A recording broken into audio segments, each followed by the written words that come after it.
Hey guys, tonight we're diving deep into a forgotten chapter of history, one where the familiar narrative of discovery twists into something far more chilling. Picture yourself on the deck of a wooden caravel, the year 1492. The salty spray mists your face, the vast, inky Atlantic stretches endlessly before you, and the rhythmic creak of the ship's timbers is the only lullaby. You're scanning the horizon, eager for a glimpse of uncharted lands, but unbeknownst to you, something else awaits, something ancient, something hungry. This isn't the history you learned in school, this is the story whispered in the shadows, the one that makes you double-check the locks on your doors and question every ripple in the dark. You probably won't survive this journey with your sense of historical comfort intact. So, before you get comfortable, take a moment to like the video and subscribe, but only if you genuinely enjoy what I do here. And hey, let me know in the comments where you're listening from and what time it is for you right now. It's always wild to see how far these sleepy tales travel. Now, dim the lights, maybe turn on a fan for that soft background hum, and let's ease into tonight's journey together. You're a common sailor, perhaps a deckhand, or maybe even a stowaway, though let's not dwell on the technicalities. What matters is that you're on one of Christopher Columbus's 3 ships, the Nina, the Pinta, or the Santa Maria. The year, as you well know, is 1492. You've been at sea for weeks, the novelty of adventure long since replaced by the monotonous roll of the waves and the incessant creak of the ship's timbers. Each day blends into the next, a blur of sun-drenched horizons and star-strewn nights. You spend your waking hours swabbing decks, mending sails, and rationing water that tastes faintly of old casks and desperation.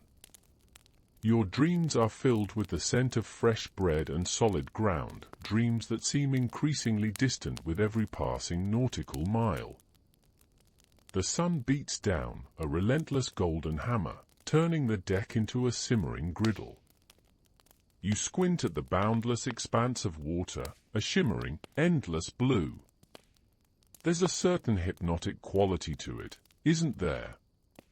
That vast, indifferent ocean, stretching out to meet a sky that looks exactly the same in every direction. It makes you feel incredibly small, a tiny speck on an enormous, watery canvas. You wonder about the edge of this canvas, the rumored monsters that swim in the depths, the sea serpents and krakens that populate the sailors' drunken tales. But those are just stories, right? Just cautionary yarns spun by old salts with too much rum in their bellies. Or so you tell yourself, as a shiver, unrelated to the sea breeze, traces its way down your spine. Days bleed into weeks. The rations dwindle, and the monotony is punctuated only by the occasional sighting of a passing bird or a patch of sargasso weed, which ignites a brief, frantic hope of land, only to extinguish it just as quickly. Morale is, let's just say it's not at an all-time high. There's grumbling among the crew, hushed whispers of mutiny carried on the wind. You overhear arguments between the officers and the admiral himself, Columbus, a man whose conviction seems to be the only thing keeping this floating collection of discontent held together. He paces the deck, a gaunt, intense figure, his eyes fixed on the horizon as if he can conjure land through sheer force of will. You remember one evening, huddled with a few other crewmen, sharing a meager supper of dried biscuit and salted fish. The conversation turns, as it often does, to home, to wives and sweethearts, to the simple pleasure of a warm hearth. Then, old Mateo, a grizzled veteran with more wrinkles than a dried prune, clears his throat. Heard tales, he murmurs, his voice barely above a whisper, of these western waters. Not just sea monsters, mind you. Something older, something that don't swim, but waits. He glances around, his eyes wide and bloodshot in the lantern light. They say the currents themselves carry the stench of ancient things, things that crave warmth. He doesn't elaborate, just shivers and takes a gulp of water, leaving an unsettling silence in his wake. You dismiss it as the ramblings of a superstitious old man, of course. You do. Mostly. The days continue their relentless march. The sun, a burning disk, dips below the horizon each night, painting the sky in fiery hues of orange and purple, only to rise again, bringing with it the same endless stretch of blue.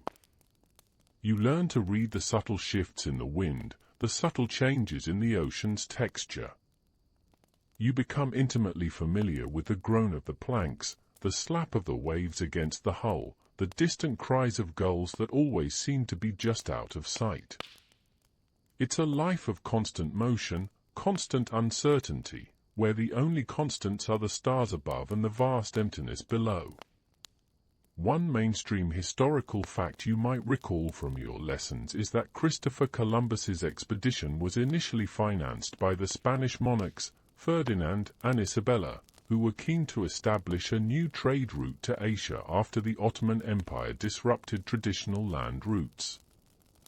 You understand, even as a humble sailor, that this voyage is not just about discovery, it's about gold, spices, and the expansion of empire. It's a gamble, a desperate, audacious throw of the dice by a kingdom eager to assert its dominance.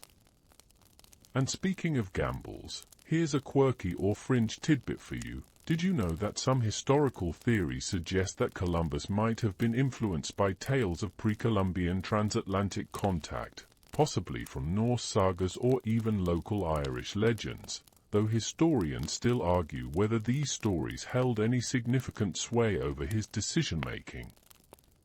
It makes you wonder, doesn't it? Was he truly venturing into the unknown, or was there a faint, forgotten map in the back of his mind, leading him to something more than just spices? As for open scholarly debates, historians still argue whether Columbus genuinely believed he had reached Asia or if he privately suspected he had stumbled upon an entirely new continent. From your perspective on deck, it certainly doesn't feel like the bustling ports of Cathay. It feels emptier, more vast, and strangely, more ancient.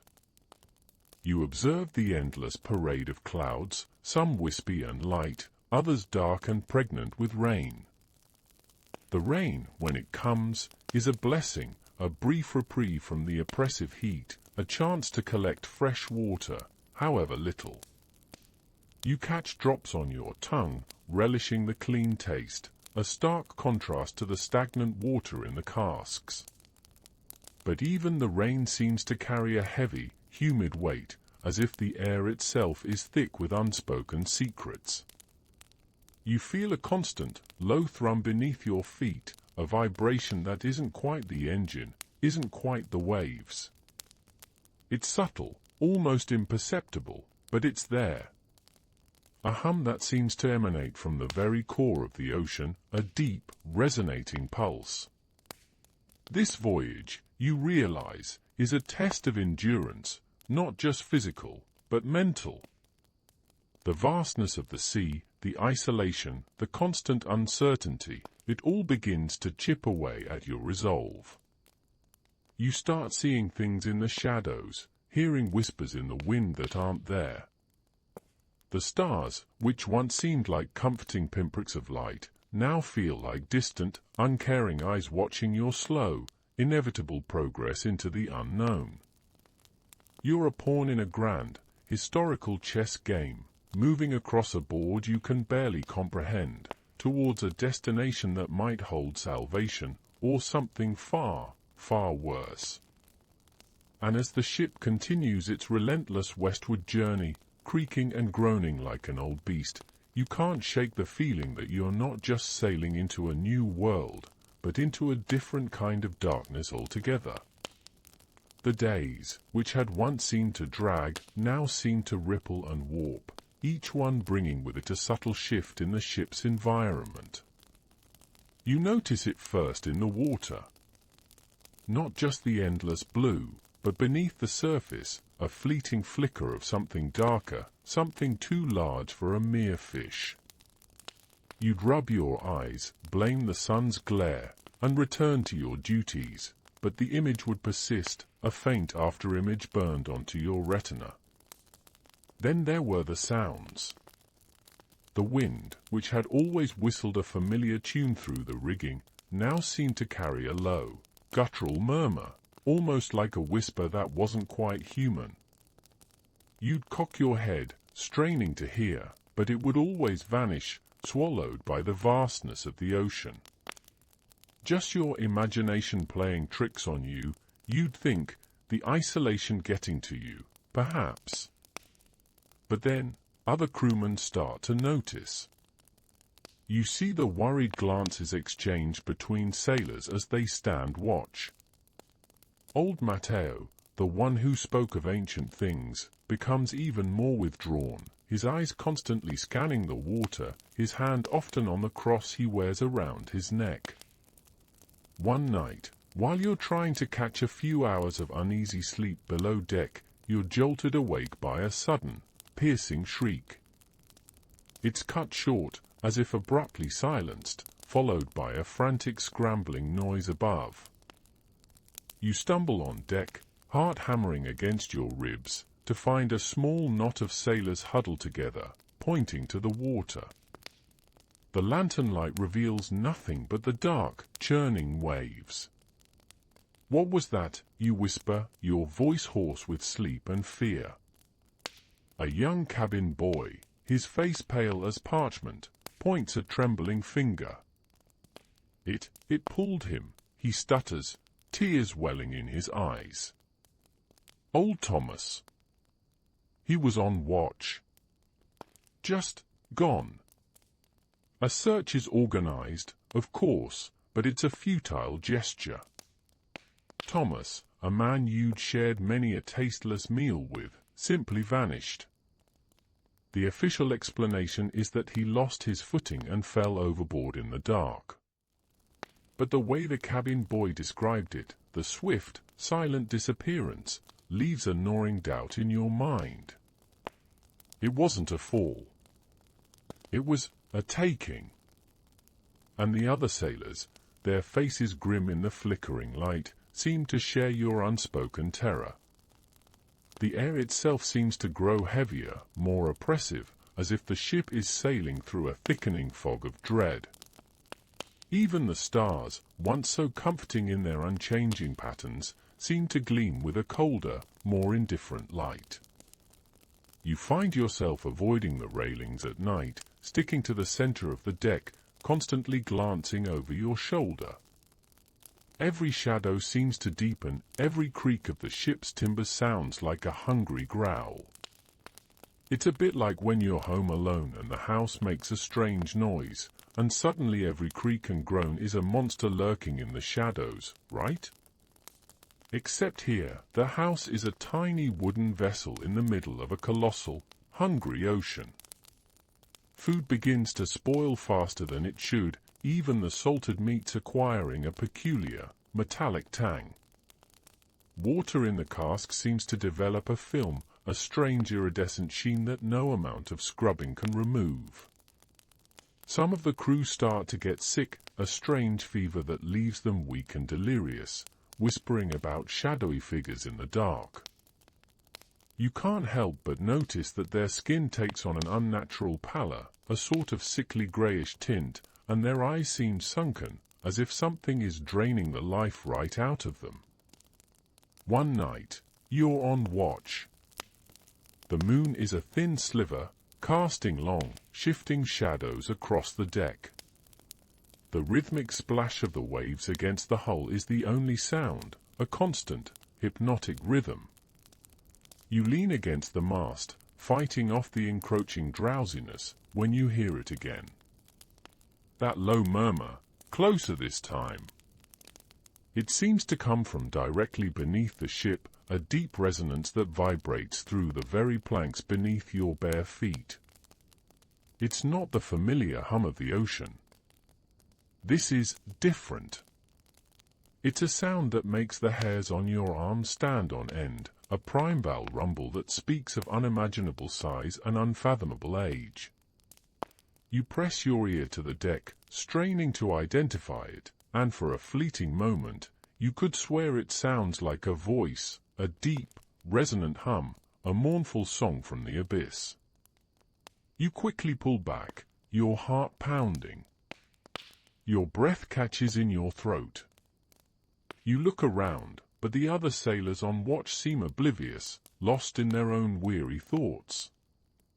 Or perhaps they're just better at ignoring it than you are. You try to rationalize it. Maybe it's the hull, stressed by the constant movement. Maybe it's just the shifting of the cargo. But deep down, a cold certainty settles in your stomach. This isn't normal. This isn't the ocean you know. A mainstream historical fact, Columbus's first voyage across the Atlantic took approximately 36 days from the Canary Islands to the Bahamas, a remarkably swift journey for the technology of the time, often attributed to favorable winds and currents. You've been out for what feels like an eternity, but in reality, weeks have passed, and the journey is progressing with surprising speed. It's almost as if something is pulling the ships along, not just the wind. A quirky or fringe tidbit, some ancient mariners believed that certain parts of the ocean, particularly around the Sargasso Sea, were cursed or inhabited by strange, sentient seaweed that could ensnare ships. While not sentient seaweed, the Sargasso Sea is indeed a vast expanse of ocean known for its dense mats of floating seaweed, which can indeed impede a ship's progress. You've sailed through some patches of it, feeling the drag on the keel, but you haven't seen anything truly ensnaring, thankfully. Yet, you recall Mateo's whispers, and you wonder if it's not the seaweed itself that's the danger, but what hides within it. An open scholarly debate phrase, historians still argue whether the persistent sightings of lights and land reported by the crew in the days leading up to the actual landfall were genuine or products of collective hallucination brought on by exhaustion and desperation. You remember those false alarms, the cries of land echoing through the night, only to be met with the same endless horizon at dawn. But now, you wonder if those fleeting lights weren't hallucinations, but something else entirely, something moving through the water, keeping pace with your ship, always just out of sight. The ship groans again, a deep, resonant sound that vibrates up through your bones. This time, it feels different, more deliberate. You peer over the side, into the inky blackness, and for a split second, you catch a glimpse of something enormous beneath the surface. It's not a whale. It's too long, too sinuous, and it glows with a faint, phosphorescent light that pulses rhythmically, like a gigantic, slow-beating heart. You pull back sharply, stumbling against the mast, your heart now a frantic drum against your ribs. Your mind struggles to process what you've seen. A trick of the light? A bizarre reflection? You want it to be anything but what it looked like. You glance around, but no one else seems to have noticed. They're either too tired, too wrapped up in their own misery, or perhaps they've seen it too and are simply choosing to ignore it, a silent pact of denial. The air grows colder, even though the sun still blazes overhead. A strange chill permeates the very fabric of the ship, seeping into your bones. The whispers from below deck seem to grow louder, more insistent. You find yourself gripping the railing, knuckles white, staring out at the deceptively calm ocean, knowing now, with a terrifying certainty, that you are not alone out here. And whatever is out there, It's not just following you, it's waiting for you. Then, one morning, the impossible happens. You're roused from a shallow, troubled sleep by a shout, not the usual land ahoy of desperate longing, but a cry tinged with something else, something like or mixed with profound unease. You scramble onto the deck, your muscles stiff and protesting, and there it is. Not the low, sandy shores you'd imagined, nor the dense, vibrant green of a tropical paradise.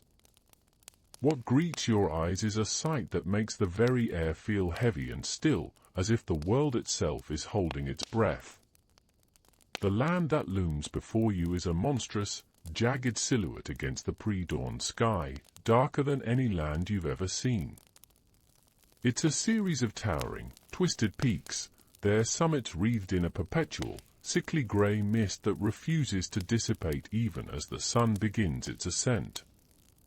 The coastline isn't a gentle curve, but a harsh, broken line of black rock, sharp and unforgiving, plunging directly into the churning, dark green sea. There are no welcoming beaches, no inviting coves.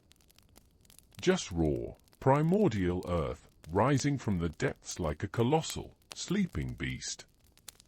The silence is the most unsettling part. The usual symphony of the ocean, the cries of gulls, the slap of waves, the whistle of the wind is strangely muted here.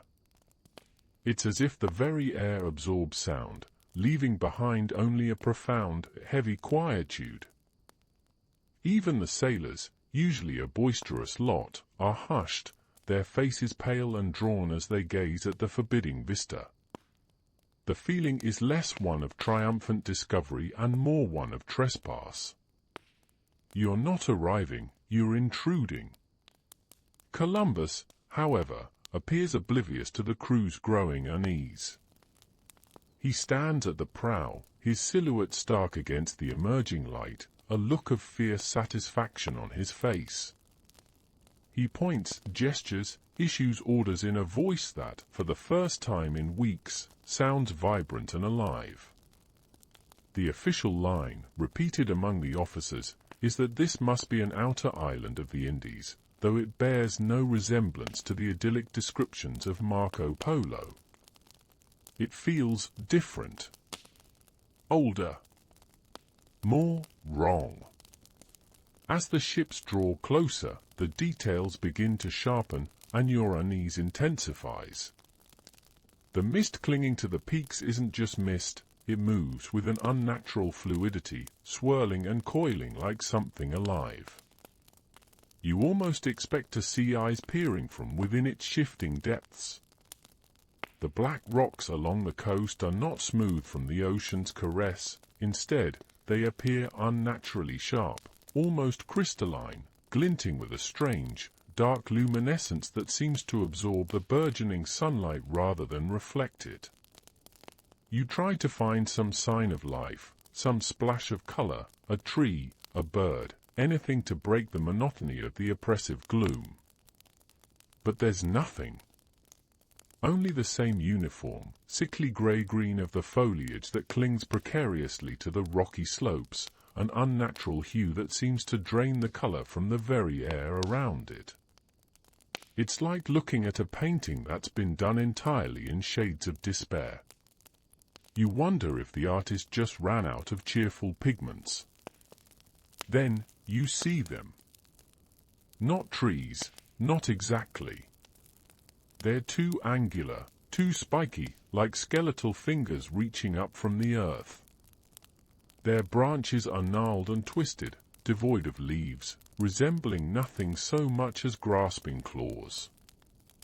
And as the ship glides closer, you realize that scattered among these skeletal growths are structures. Ruined, ancient, and utterly alien. They aren't the familiar stone or timber you know. They are impossibly dark, carved from what looks like the same light-absorbing rock as the coastline, their angles sharp and disturbing, defying the natural curves of the landscape. They seem to melt into the shadows, almost invisible unless you look directly at them, as if they don't want to be seen. A mainstream historical fact: upon their initial landfall in the Americas, Columbus and his crew first sighted an island in the Bahamas, which he named San Salvador, often described as having lush vegetation and welcoming inhabitants. This, however, is definitively not San Salvador. This is something else. Something that feels more like a nightmare made real than a joyous discovery. A quirky or fringe tidbit. Folklore from various pre-Columbian cultures often speaks of hidden lands or spirit islands that could only be found by those who were meant to find them, sometimes described as shrouded in mists or appearing and disappearing at will. You can't help but wonder if you've stumbled upon one of these fabled places, a realm not meant for human eyes, a place that exists just beyond the veil of normal perception. An open scholarly debate. Historians still argue whether the initial encounters between Europeans and indigenous populations were primarily peaceful or immediately fraught with tension and misunderstanding. Here, there's no immediate interaction to debate, just an overwhelming sense of profound, ancient solitude, an eerie stillness that feels heavier than any human conflict. It's the quiet before the storm, the deep breath before the plunge into the truly unknown. The air, you notice, carries a faint, unpleasant smell. It's not the familiar tang of salt and sea spray. It's a cold, earthy scent, like damp rock and something else, something faintly metallic, like old blood, mixed with the damp, musky odor of a forgotten crypt. You wrinkle your nose, trying to pinpoint its source, but it seems to permeate everything, clinging to the air, to your clothes, to the very fabric of the ship. It makes your stomach churn. As the morning light strengthens, painting the sky with weak, diluted hues, you see more movement in the mist. Not the natural movement of wind or water, but subtle, deliberate shifts, like immense, unseen forms stirring within the grey veil. Are those just tricks of light and shadow, or are there things watching you from the towering peaks, from the skeletal forests, from the very heart of this strange, uninviting land? You feel an overwhelming urge to turn the ship around, to set sail back into the familiar, if terrifying, expanse of the open ocean. But Columbus is resolute, his eyes gleaming with a strange, feverish excitement. He sees only the triumph, the glory, the promise of new riches. He doesn't see the silent, predatory anticipation that seems to emanate from the very ground beneath the mist. You stand at the railing, gripping the rough wood, your knuckles white. The cold, metallic scent grows stronger, and you can almost taste it on your tongue. The twisted, skeletal trees seem to writhe in the distance, their branches reaching, their forms indistinct in the swirling mist.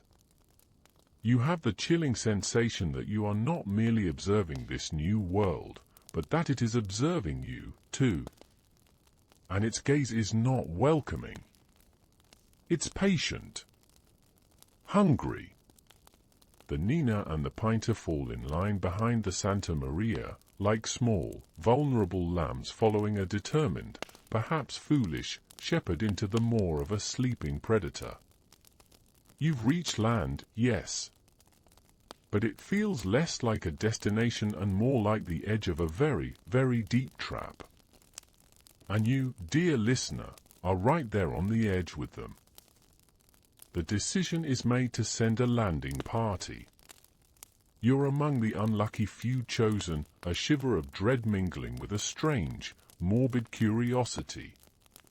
As the small longboat cuts through the dark water towards the shore, the silence deepens, broken only by the rhythmic splash of the oars and the anxious creak of the wooden hull.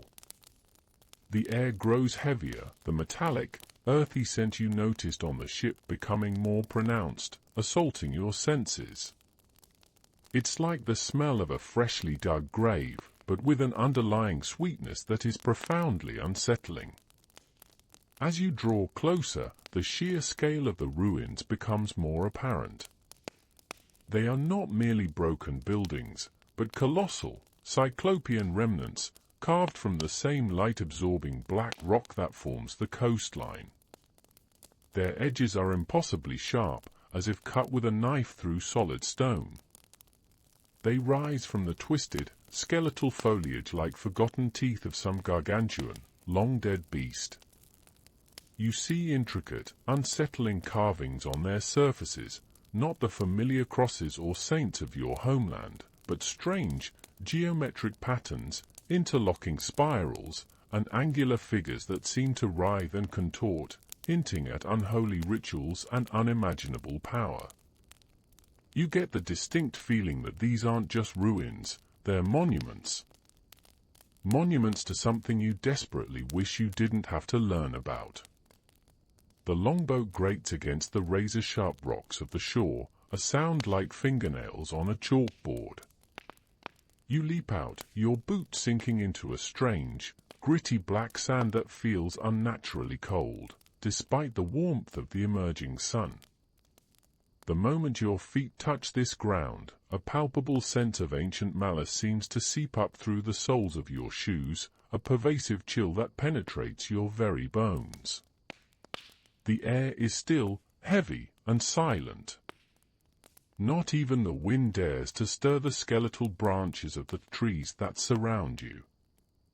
Your orders are to scout for fresh water and any signs of life, preferably of the human, non-threatening variety. The captain, a pragmatic man usually, seems to be pushing a little too hard, his voice strained. He keeps muttering about needing to claim the land, to plant the flag. It's almost as if he's trying to convince himself as much as the crew of the righteousness of their presence here. As you move inland, picking your way through the rough terrain, the ground remains strangely barren, devoid of the usual undergrowth and bustling insect life you'd expect in a new land.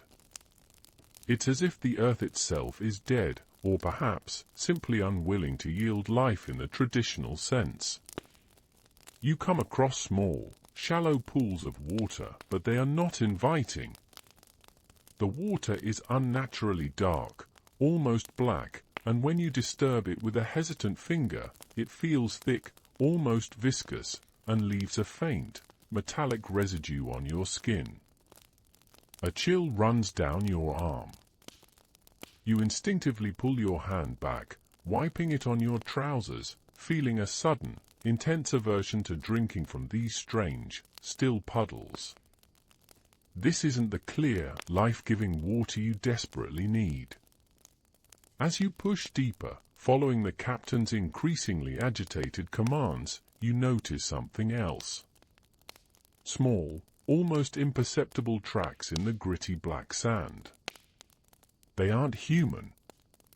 They're too long, too narrow, with faint, sharp indentations that suggest claws, or perhaps something even more unsettling. They lead towards the looming ruins, disappearing into the shadows cast by the colossal, dark stones. You point them out to a fellow sailor, a burly man named Vasco, who simply shrugs, his face pale. Probably just some strange beast, a lizard perhaps, he mumbles, but his eyes dart nervously towards the shadows, betraying his unease. The silence here is profound, a suffocating absence of sound that makes your ears ring. You yearn for the familiar chirping of crickets, the rustle of leaves, anything to break this oppressive quiet. It's the kind of silence that makes you listen harder, anticipating a sound that never comes, or worse, a sound you can't quite hear. It's like being in an empty room, but you just know someone else is there, holding their breath.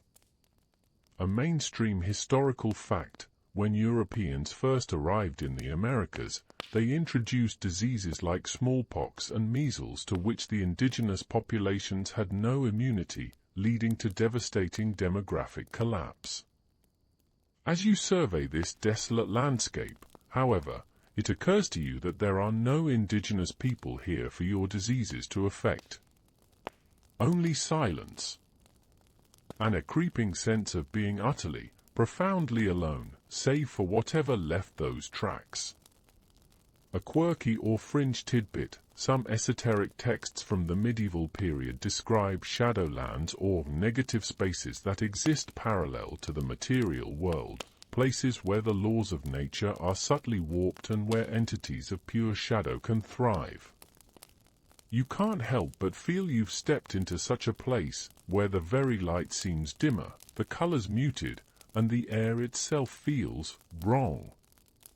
An open scholarly debate phrase, historians still argue whether the initial European perception of the New World as a pristine, empty wilderness, ripe for conquest, truly reflected the complex and densely populated societies that existed there, or if it was a convenient narrative for colonial expansion. Here, however, the land does feel empty, almost purposefully so, as if anything that once lived here was either driven out or consumed by the pervasive, ancient malevolence that hangs in the air. You reach the base of one of the colossal ruined structures. It towers above you, a sheer, unyielding face of black rock, adorned with those unsettling, writhing carvings. The air here is noticeably colder, and the metallic, blood-like scent is overpowering. You run your hand over the stone, and it feels slick, not with moisture, but with something else, something smooth and unnervingly cold. As you pull your hand away, you notice a faint, dark smear on your fingertips. It doesn't look like dirt. A sudden, sharp crack breaks the oppressive silence. You spin around, your hand instinctively going to the hilt of the small dagger you carry. It's Vasco. He's staring, wide-eyed and petrified, at a fissure in the rock face of the ruin, a jagged opening that wasn't there a moment ago. From within, a low, rasping sound emerges, like dry leaves skittering across stone, but deeper, more resonant. And then, a glimpse. Not of a creature, not yet, but of something within the darkness of the fissure. A pair of eyes. Not animal eyes. Too large. Too knowing. They glow with a faint, malevolent red light, pulsing with an internal, hungry warmth. Vasco lets out a strangled gasp, stumbling backward. The captain, hearing the commotion, rushes over, his face grim. "What is it?" he demands, his hand on his own sword. But before Vasco can answer, the fissure begins to widen, cracks spreading like spiderwebs across the ancient stone, accompanied by a low, grinding sound that shakes the very ground beneath your feet. The red glow intensifies, and the rasping sound grows louder, closer. You don't need to see the full form yet to know that whatever is emerging from that ancient darkness, it is not something of this world, and it is not pleased by your arrival. The new continent has greeted you, and its welcome is not one of open arms, but of open jaws. You slowly, almost imperceptibly, begin to back away, your heart a frantic drum against your ribs. This isn't going to be the discovery anyone hoped for. The grinding sound intensifies, and the fissure in the black ruin widens further, revealing not just the malevolent red eyes, but the beginnings of a shape. It's impossibly large, dark as pitch, and seems to absorb the nascent light of the morning, making the very air around it ripple. A stench, far more potent than the general metallic scent of the land, billows forth, a sickly sweet, cloying odor of decay and something else, something utterly alien and profoundly wrong. It's the smell of a nightmare-given form, a scent that threatens to overwhelm your senses and paralyze your very will. You gag, instinctively stumbling backward, trying to distance yourself from the opening maw of whatever ancient horror is emerging. The captain, usually so unflappable, lets out a strangled cry. His hand, still on the hilt of his sword, trembles visibly. Vasco, meanwhile, has completely lost his composure, his face a mask of terror, whimpering incoherent prayers. Your own legs feel like lead, a primal scream caught in your throat. This isn't a beast of the forest, or a creature of the sea. This is something from a forgotten age, something that should not exist in your world, something that violates every natural law you know. As the creature begins to pull itself free from the rock, you get a better look at the carvings on the ruins. They aren't just decorative, they are narratives. You see angular figures performing grotesque rites, offering sacrifices to larger, more amorphous shapes that hover in the shadows. There are images of creatures that resemble the one emerging now, their forms depicted with chilling accuracy, their movements fluid and terrifying. You realize, with a sickening lurch of your stomach, that these ruins are not just places where these things were, they are places where these things are. They are active, living monuments to a dark, enduring power. One carving in particular catches your eye, a large, central motif that seems to be the focal point of the entire structure. It's a swirling vortex of lines, leading to a central, pupilless eye, from which emanate rays that twist into the shapes of tendrils and grasping claws. Around it, smaller figures, recognizable as humans, or at least human-like, are depicted in various states of terror and subjugation, some being pulled into the vortex, others offering up what looks like offerings of blood or vital essence. It's a chilling tapestry, an undeniable record of what this place is, and what has transpired here for millennia. You find yourself rooted to the spot, mesmerized by the sheer horror of it, a terrible understanding dawning in your mind. This land isn't just inhabited by strange creatures, it's ruled by them. And these ruins are their temples. The rasping sound grows louder, punctuated by a wet, sucking noise as the creature fully extracts itself from the fissure. It's not a single entity, you realize with a fresh wave of nausea, but a pulsating, multi-limbed monstrosity, all shifting shadows and razor-sharp angles.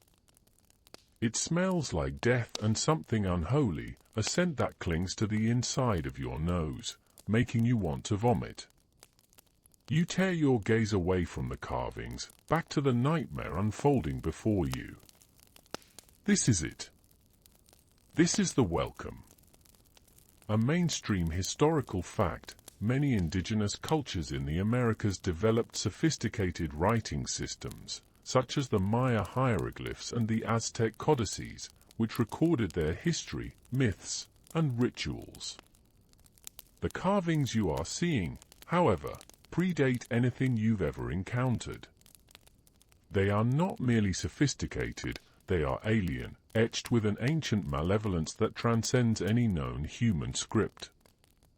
A quirky or fringe tidbit, there are legends among some very old European seafaring families of antimaps or dark charts, nautical maps that didn't chart safe passages, but instead marked places where the veil between worlds was thin, where sanity frayed, and where unspeakable things resided.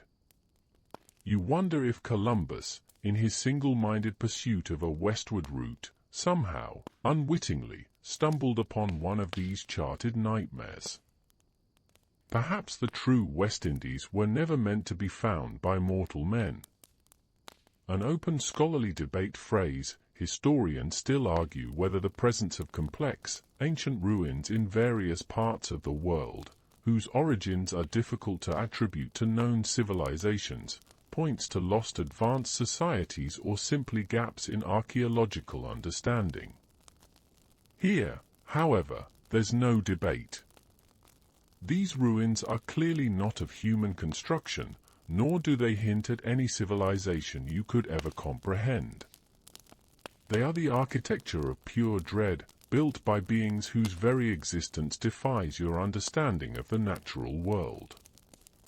The creature unfurls, revealing segmented limbs ending in wickedly sharp talons, and a body that seems to shift and shimmer, as if made of congealed shadow. Its head is a nightmare of interlocking plates, with those two malevolent red eyes burning like embers in the gloom, and a gaping maw that opens to reveal rows of needle-sharp teeth. It lets out a guttural shriek, a sound that drills directly into your brain, overriding thought, replacing it with pure, unadulterated terror. Suddenly, another fissure opens in a nearby ruin, and then another, and another. More of these creatures begin to emerge, like nightmares spilling forth from a broken dam. The silence that had clung to this land is shattered by their unholy cries, by the wet sounds of their movement, by the frantic screams of your fellow crewmen. The captain, finally snapping out of his stupor, bellows an order to retreat. To the boats! To the boats, now! His voice is ragged with fear, but it's enough to break your paralysis.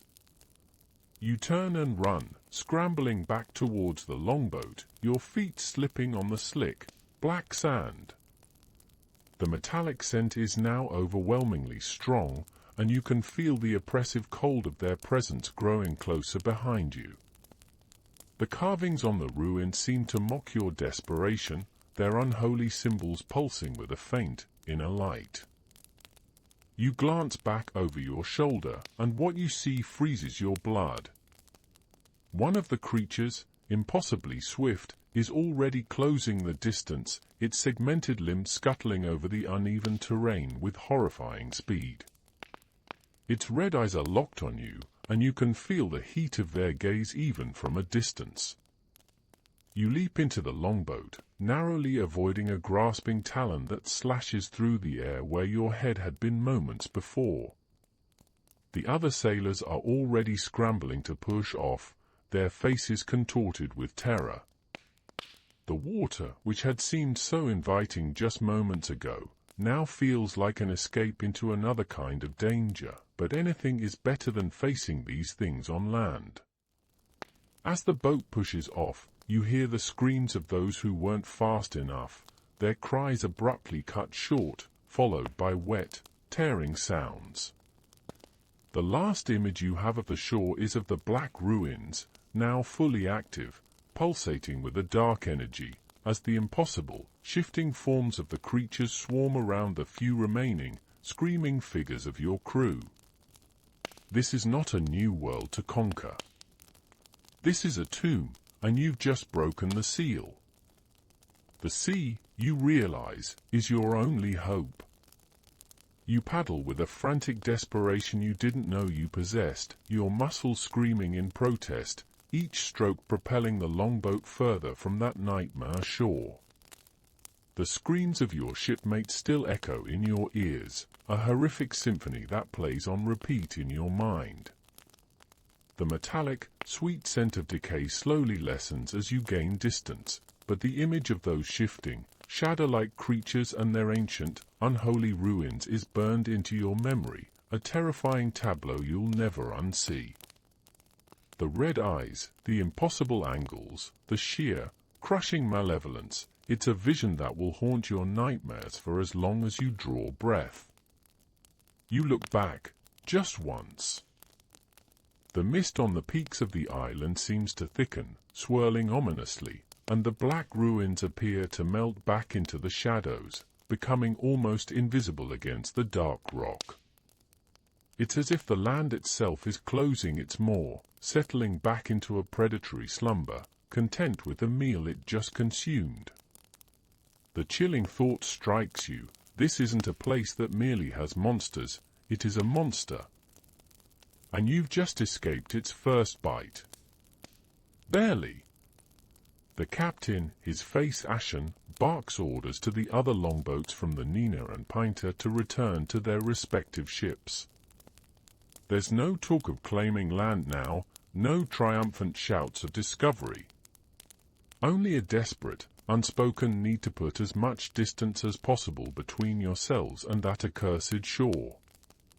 The longboats are quickly hauled aboard the main ships, and the anchors are raised with a speed born of terror. The sails are unfurled, catching the wind that, for the first time in what feels like an eternity, seems to favor your escape, pushing you eastward, back towards the familiar, if still terrifying, expanse of the open ocean. As the ships turn and begin to pull away, you feel a profound sense of relief wash over you, a fleeting moment of respite. But it's quickly replaced by a cold dread. You're at sea again, yes, but the horrors you just witnessed have fundamentally altered your perception of the world. The vast, indifferent ocean no longer seems like the greatest threat. The true monsters, you now know, lie hidden, waiting in the shadows of new lands. And what if they didn't stay on the land? What if they followed? The journey back begins, but it's not the same voyage. The light-hearted chatter and grumbling of the crew are gone, replaced by a pervasive, terrified silence. Sailors huddle in small groups, whispering, their eyes darting nervously towards the water, towards the receding coastline. Every creak of the ship, every shift in the waves, now carries a sinister undertone. You find yourself constantly scanning the horizon, not for land, but for any sign that the nightmare has followed you out to sea. It's like when you're home alone after watching a scary movie, and every shadow looks like the monster, every sound could be it lurking just outside the door. Except, well, this isn't a movie. That pervasive, cold, metallic scent still seems to cling to the ship, a lingering reminder of the land you barely escaped. You swear you can still smell it on your clothes, in your hair, even in your very breath. It makes you feel unclean, tainted by the proximity to something ancient and evil. The water in the casks now truly seems to have an iridescent film, and some of the crew refuse to drink it, preferring to suffer the pangs of thirst.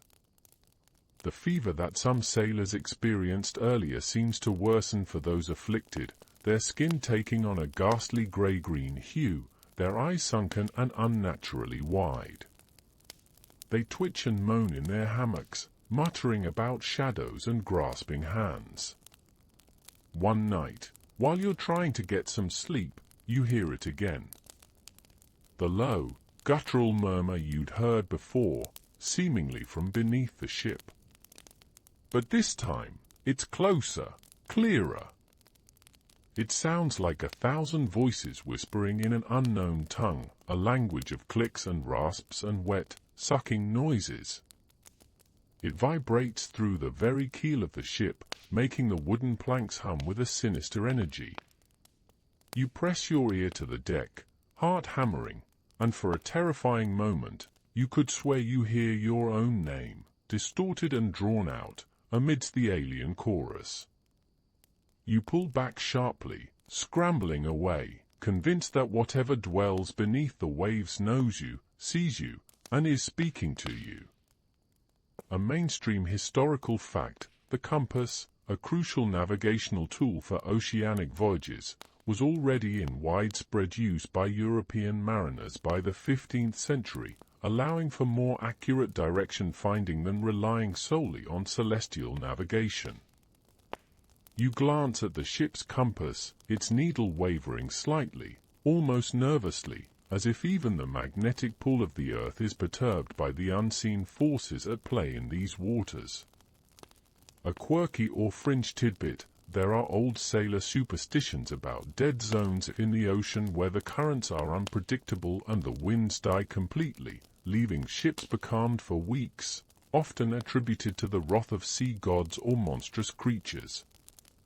As you sail away from the cursed land, you notice the wind, which had been so helpful in your escape, is becoming fickle, shifting erratically, sometimes dying completely, only to pick up again from an unexpected direction.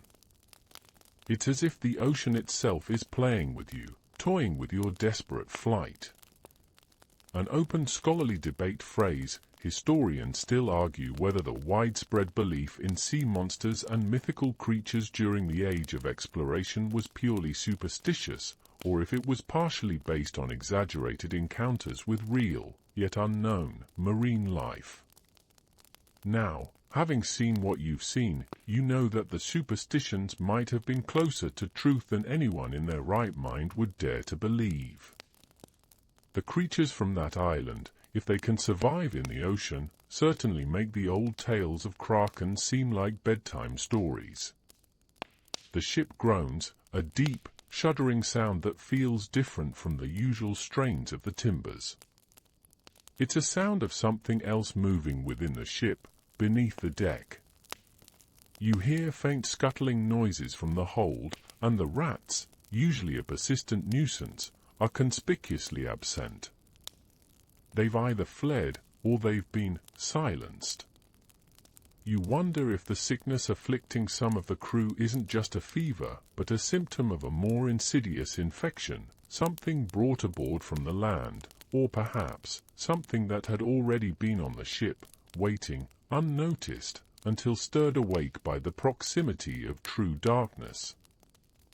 You look out at the vast, empty ocean, but it no longer feels empty. It feels full.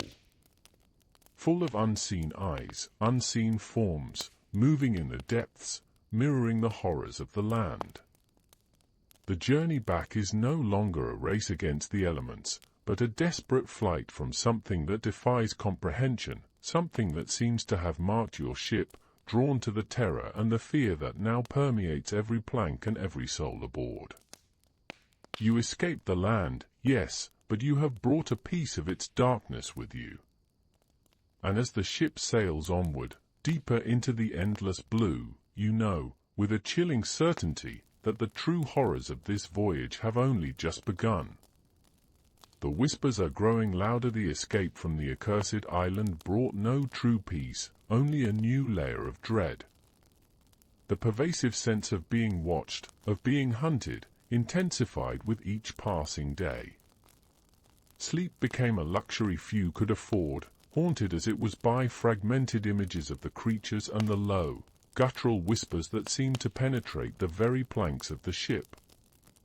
You'd wake with a gasp, heart hammering, convinced something was pressing against the thin wood of your bunk, just waiting. The crew, once a diverse mix of hardened sailors and eager adventurers, began to unravel. Paranoia set in like a virulent fever. Every strange sound, every creak of the mast, every shadow cast by the lantern light, became a source of suspicion. Arguments erupted over dwindling rations, over imagined slights, over nothing at all. Accusations flew, whispered in tense huddles. Someone must have brought a curse aboard. Someone among them was tainted by the island's darkness. It was like watching a slow-motion descent into madness, all set against the backdrop of the relentless, indifferent ocean. You've probably seen something similar, haven't you? Where a group of people, under immense pressure, start turning on each other, their fear transforming into a corrosive distrust. The sickness, which had initially been confined to a few, began to spread. Those afflicted grew weaker, their skin now distinctly greyish, almost translucent, their veins starkly visible beneath the surface. Their eyes, once full of fear, now held a strange, vacant hunger. They'd lie in their hammocks, shivering, sometimes muttering in a language no one recognized, a series of harsh clicks and sibilant sounds that raised the hair on your arms. The ship's surgeon, a portly, well-meaning man, was at a loss. He tried bleeding them, administered various poultices, but nothing worked. The afflicted only seemed to waste away, their strength draining from them day by day. Then, the disappearances began again. Small things at first. A coil of rope missing from the deck. A bucket vanished. Then, more significantly, personal items. A sailor's treasured crucifix. A cook's sharpened knife. These were quickly dismissed as petty thievery, products of the strained atmosphere. But then, a watchman simply vanished from his post during the deepest hours of the night, leaving behind only a faint, metallic smear on the railing and a lingering, unsettling chill in the air. This wasn't a fall. This was a repeat of Thomas. And the unspoken question hung heavy in the air: what was taking them? And from where? You start to notice subtle changes in the ship itself. The wood in certain areas feels unnaturally cold to the touch, even in the midday sun. A faint, almost imperceptible tremor seems to emanate from the lower decks, a low thrumming that never ceases, even when the waves are calm. It's a bit like living in a house that's slowly groaning under an unseen weight, isn't it? That deep, resonant vibration that tells you something fundamental is wrong. You'd put your ear to the deck, trying to pinpoint the source, but it seemed to shift, to move, almost as if the ship itself was alive, and something was moving within its very structure. One night, as the moon cast long, eerie shadows across the deck, you were on watch. The rest of the crew slept fitfully below. The ocean was calm, almost unnervingly so, a vast, flat mirror reflecting the cold light of the stars. Suddenly, a sound from the main hold below you. Not the usual creak of shifting cargo, but a distinct thump. And then another. And then a low, guttural snarl, followed by a wet, tearing sound. Your blood runs cold. You know, with absolute certainty, that it's not just rats down there. You creep towards the hatch leading to the hold, your hand on the hilt of your knife. The metallic, sweet scent is strong now, nauseatingly so. You push the hatch open just a crack, peering into the inky blackness below. It's too dark to see clearly, but you hear the sounds again, closer now. A heavy, dragging movement, punctuated by soft, wet sloshing. And then, a low, rasping breath that sounds too deep, too inhuman, to belong to anything natural. You slam the hatch shut, your heart hammering a frantic rhythm against your ribs, and scramble backwards, desperate to put distance between yourself and whatever horror lurks in the ship's belly. A mainstream historical fact, life aboard a 15th-century sailing vessel was incredibly arduous, with cramped conditions, poor sanitation, and a diet primarily consisting of salted meat, hardtack, and stale water, leading to widespread illness and low morale. This reality made the crew particularly vulnerable to fear and suspicion, especially when faced with something truly unknown and terrifying. A quirky or fringe tidbit, some old maritime texts speak of shipborne sorrows, referring not just to illness, but to a kind of malevolent spiritual entity that could cling to a vessel, feeding on the despair and fear of the crew, gradually corrupting the ship itself. You can't help but wonder if your ship, the Nina perhaps, has somehow picked up one of these sorrows, a dark passenger that hitched a ride from that cursed island, or perhaps was already there, merely dormant. An open scholarly debate phrase, historians still argue whether the extreme psychological stress of long sea voyages, combined with nutritional deficiencies, could lead to mass hallucinations or outbreaks of shared delusions among crews. While some of what you're experiencing could be attributed to that, the distinct physical evidence, the disappearances, the unearthly smells, the peculiar tracks, tells you this is far more than just a trick of the mind. You look around the deck, your eyes darting from shadow to shadow. The moon, now higher, casts an almost unnatural glow on the ship's sails, making them look like the spectral wings of a giant, dying bird. You wonder if the others hear it too, the sounds from below. The captain, still pacing the quarterdeck, seems more agitated than usual, occasionally pausing to listen, his head cocked, a flicker of fear in his eyes. He must hear it. He must know. The truth, dawning on you with a sickening clarity, is that the horror you encountered on the island wasn't left behind. It came with you. Not just in your memories, or in the clinging scent of decay, but in a very real, very physical sense. Something is in the hold. Something large, something hungry, something that feeds on flesh and fear. It's been here all along, growing stronger, perhaps, or merely awakened by the proximity to its brethren on the land. The Nina, or whatever ship you're on, is no longer just a vessel of discovery. It's a cage. And you're trapped inside with a predator you can't see, a predator that stalks the dark corners of your ship, picking off the crew one by one. The night stretches before you, long and silent, punctuated only by the subtle creaks and groans of the ship and the terrifying, occasional sound of something moving just beneath your feet. Sleep now is a luxury you cannot afford. The terror of the unseen predator in the hold settled over the ship like a shroud. Every creak of the timbers, every groan of the hull, became magnified, twisting into the imagined sounds of something vast and terrible moving just beneath your feet. You found yourself constantly listening, straining your ears for any telltale sign, a slither, a heavy thump, that wet, tearing sound. It was exhausting, a relentless assault on your nerves, making true rest impossible. The air grew stale, thick with fear and the lingering, metallic scent that seemed to emanate from the lower decks.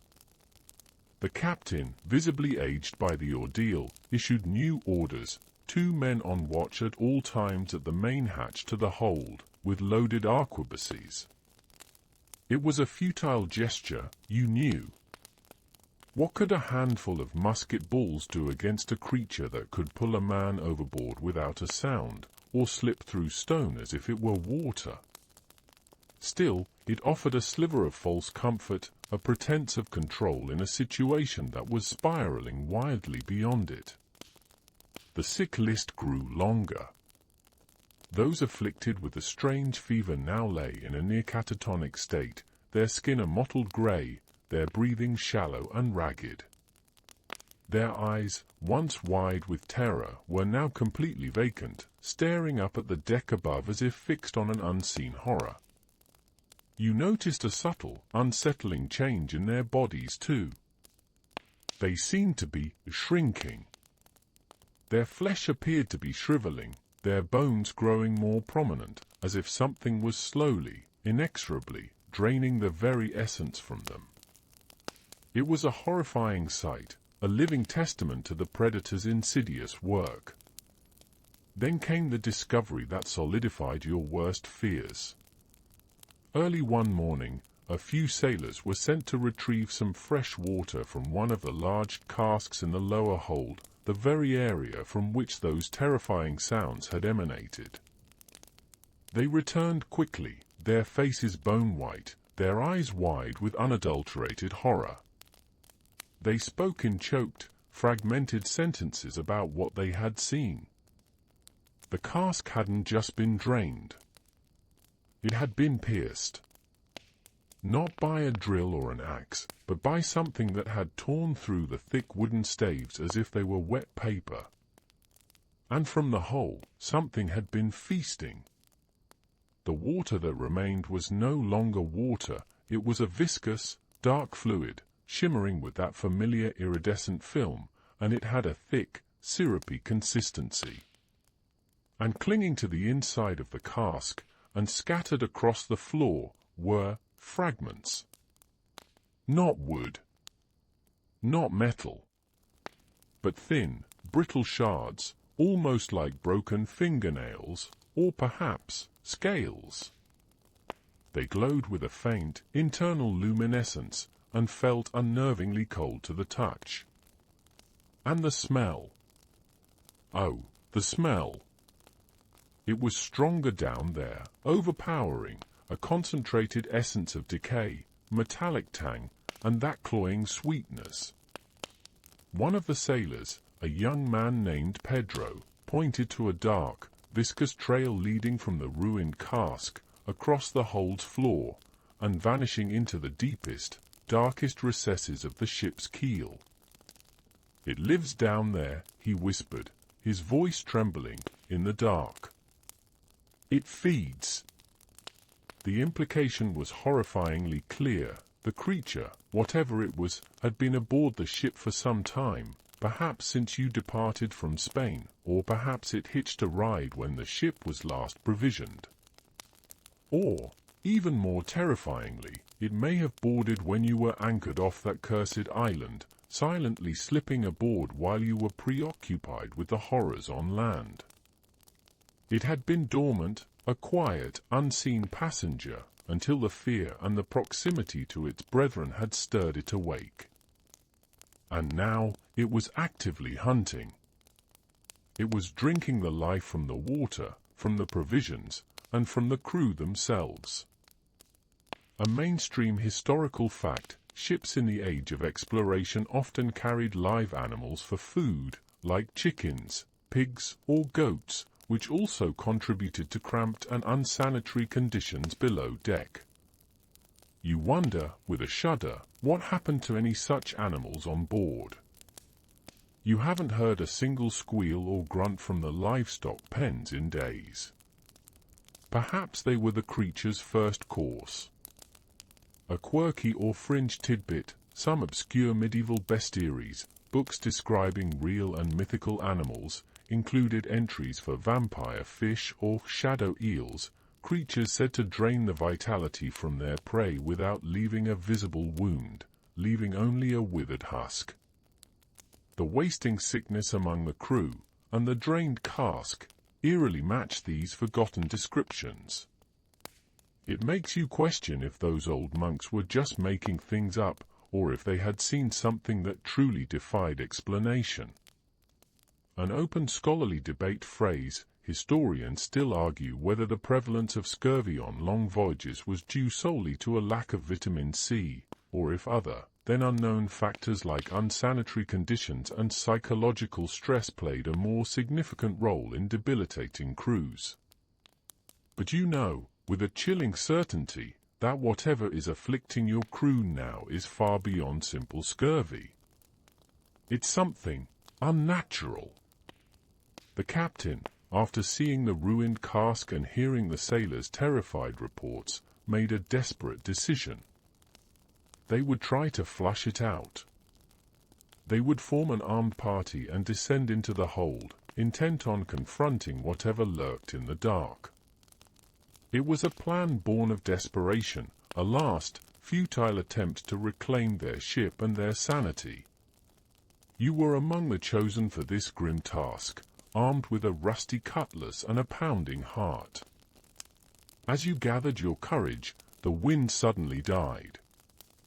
The ship, which had been steadily cutting through the waves, now lay becalmed, a helpless wooden toy adrift on a vast, unmoving ocean. The silence that descended was absolute, deeper and more oppressive than any you had experienced. Even the low hum from the hold seemed to cease, as if the creature itself was holding its breath, sensing the impending confrontation. The sun, a burning disk overhead, felt like a spotlight on your vulnerability. The ship groaned, a different sound now, a deep, resonant vibration that seemed to come from its very core. It was less a creak and more a vast, internal shudder, like a living thing bracing itself. You heard movement below decks, distinct now, heavy and deliberate, accompanied by a faint, wet slithering. It was moving towards the hatch. Your heart hammered against your ribs, a frantic drum against the sudden, profound silence of the becalmed ocean. You were trapped, miles from land, with a hungry predator that had made your very ship its hunting ground. And it knew you were coming. The descent into the hold was like entering a tomb. The air grew colder with every step, the pervasive metallic, sweet scent assaulting your nostrils until it was all you could smell. Your lantern cast long, dancing shadows, making the cramped, cluttered space seem to writhe and contort. The rhythmic slithering and the low, guttural breathing you'd heard from above deck were now terrifyingly close, echoing off the wooden walls, seemingly coming from all directions at once. It was a terrifying symphony of dread, each sound a hammer blow against your already frayed nerves. The captain led the way, his face a mask of grim determination, his sword held high. Behind him, the few remaining able-bodied sailors, their faces pale and drawn, clutched their rusty cutlasses and a single, unreliable arquebus. You brought up the rear, your heart pounding a frantic rhythm against your ribs, every muscle tensed, ready to bolt, or fight, or simply scream. This was it. The confrontation you had both dreaded and, in a strange, twisted way, longed for. The uncertainty was almost worse than the horror itself. As you moved deeper, past stacks of rotting provisions and empty water casks, the source of the unearthly sounds became horrifyingly clear. At the very center of the hold, where the keel of the ship should have been solid, there was a gaping, ragged hole. It wasn't a natural breach. It was too precise, too deliberate, as if something had chewed its way through the thick timbers. And from within this dark, pulsating orifice, the sounds emerged. You saw it then. Not fully, not yet, but enough.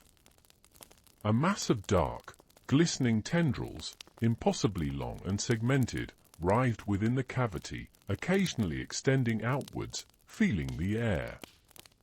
They were tipped with razor-sharp claws that scraped against the wood with a sickening crunch.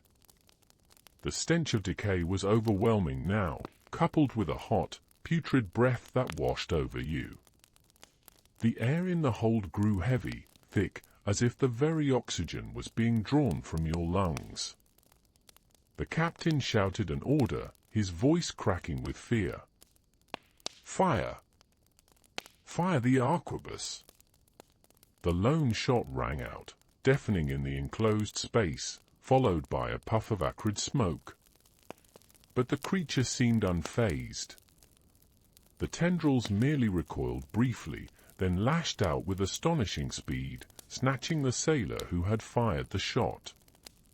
His scream was choked off almost instantly, a wet, tearing sound replacing it as he was dragged into the gaping maw in the keel, vanishing into the darkness. Panic erupted. The other sailors, already on the brink, broke formation, their desperate attempts to strike at the tendrils with their cutlasses proving futile. The creature was too fast, too large, too alien.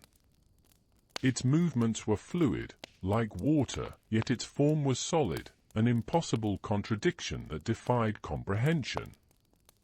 It was everywhere at once, lashing out, its claws tearing through flesh and bone with sickening ease.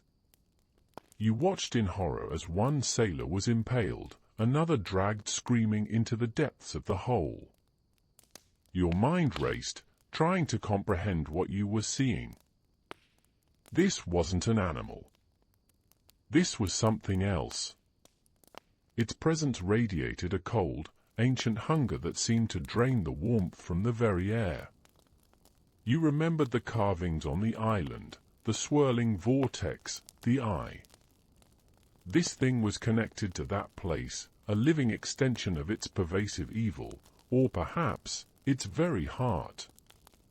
This was the vampire ship Matteo had spoken of, though not in the way you'd imagined. The Nina hadn't just sailed to the darkness, it had become part of it.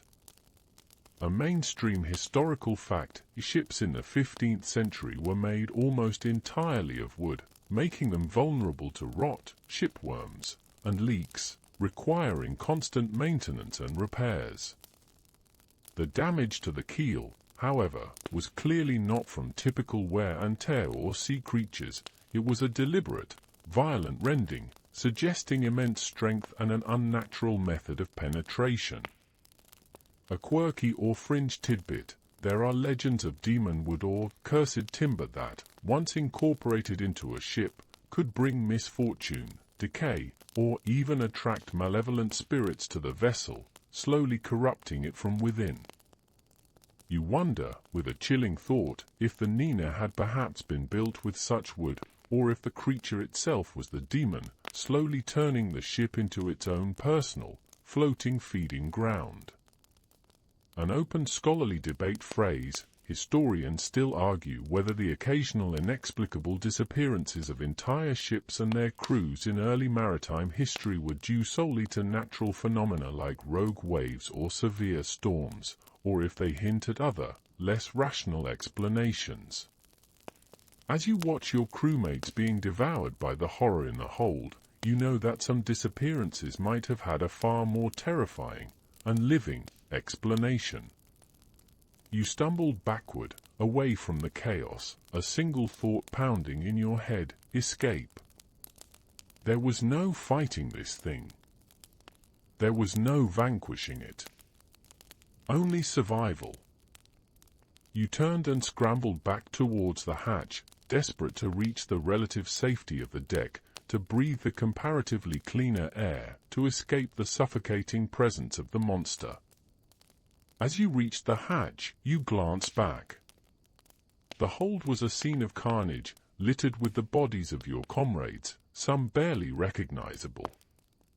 The creature was retracting its tendrils back into the gaping hole in the keel, its unholy meal complete, leaving behind only smears of dark, viscous fluid and the sickening stench. Its red eyes, now visible in the gloom, seemed to fix on you for a moment, a flicker of malevolent intelligence in their depths, almost as if it was telling you, go. Tell them. Warn them. Or perhaps, just be another witness. You burst onto the main deck, gasping for air, the cold night breeze a welcome shock against your skin. The captain, somehow, had also made it, stumbling out of the hatch after you, his face streaked with blood and tears, his sword clattering uselessly to the deck. The few other survivors of the landing party huddled together, shaking, their eyes wide with the same unspeakable horror you felt. The ship continued to lie becalmed, silent save for the sounds of your ragged breathing and the distant, almost imperceptible lapping of the waves against the hull. The monster was in the ship. It was part of the ship. And now, you were adrift, a tiny wooden coffin on an endless sea, with a very real, very present horror lurking just below your feet. The sun would rise soon, but you knew, with a certainty that chilled you to the bone, that the light would bring no comfort, only the terrifying knowledge that you were trapped. The Nina, your only hope, had become your greatest threat. The silence that descended upon the deck was more terrifying than any scream. Below, the monster had retreated, leaving behind only the evidence of its gruesome feast and the lingering, putrid stench. Above, the becalmed sea mirrored the stunned paralysis of the surviving crew. Columbus, his face a mask of profound defeat, simply stared at the closed hatch, as if willing the horrors below to simply cease to exist. Hope, once a flickering ember, seemed to have been utterly extinguished. The day dragged on, an interminable stretch of fear and despondency. No one dared to venture below deck, not even for food or water. Thirst gnawed at your throat, but the thought of those tainted casks, of the pierced wood and the viscous fluid, was enough to make you choose the torment of dehydration over the risk of encountering the creature again. The sun beat down, an indifferent eye in the sky, baking the ship and its terrified inhabitants. The air grew heavy, humid, trapping the metallic, sickly sweet odor of death. As evening approached, a decision, born of desperation, began to form amongst the surviving officers and crew. They had to abandon the Santa Maria. It was compromised, infected, a floating tomb. The only chance lay with the Nina and the Pinta, smaller, swifter vessels that, they hoped, had not yet been fully claimed by the horror. It was a grim calculus, leaving behind the flagship and its few remaining, gravely ill crew members, those who were too weak to be moved. A bitter, necessary sacrifice. You understood the logic, even as your stomach churned with the cold reality of it. The transfer was chaotic, carried out in the deepening twilight. Only essential supplies were moved, along with the few survivors capable of walking. The sick were gently, but firmly, left behind, their faint moans a haunting counterpoint to the hurried whispers and frantic movements of the able-bodied. You helped lower the longboats, your hands trembling, constantly glancing back at the Santa Maria, expecting to see something emerge from its dark hold, a final, terrible farewell.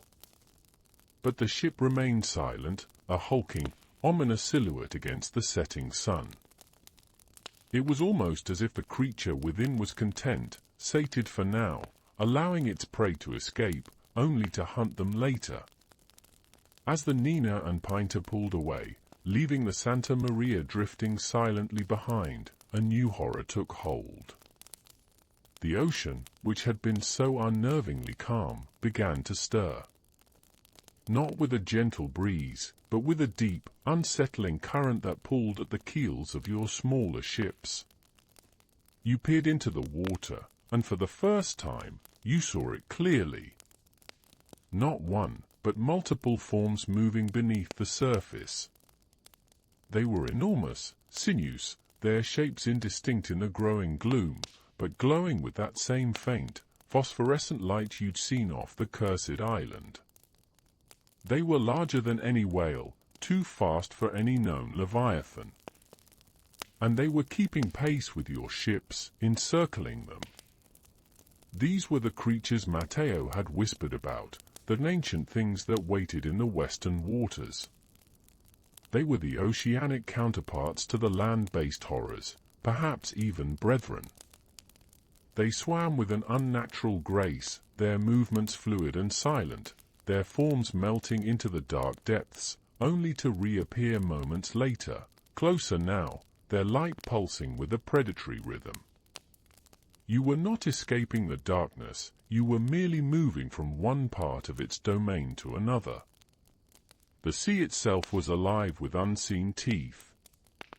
A mainstream historical fact, Columbus's flagship, the Santa Maria, ran aground and was shipwrecked on Christmas Eve, 1492, off the coast of Hispaniola, modern-day Haiti and the Dominican Republic, necessitating the construction of a small fort, La Navidad, from its timbers.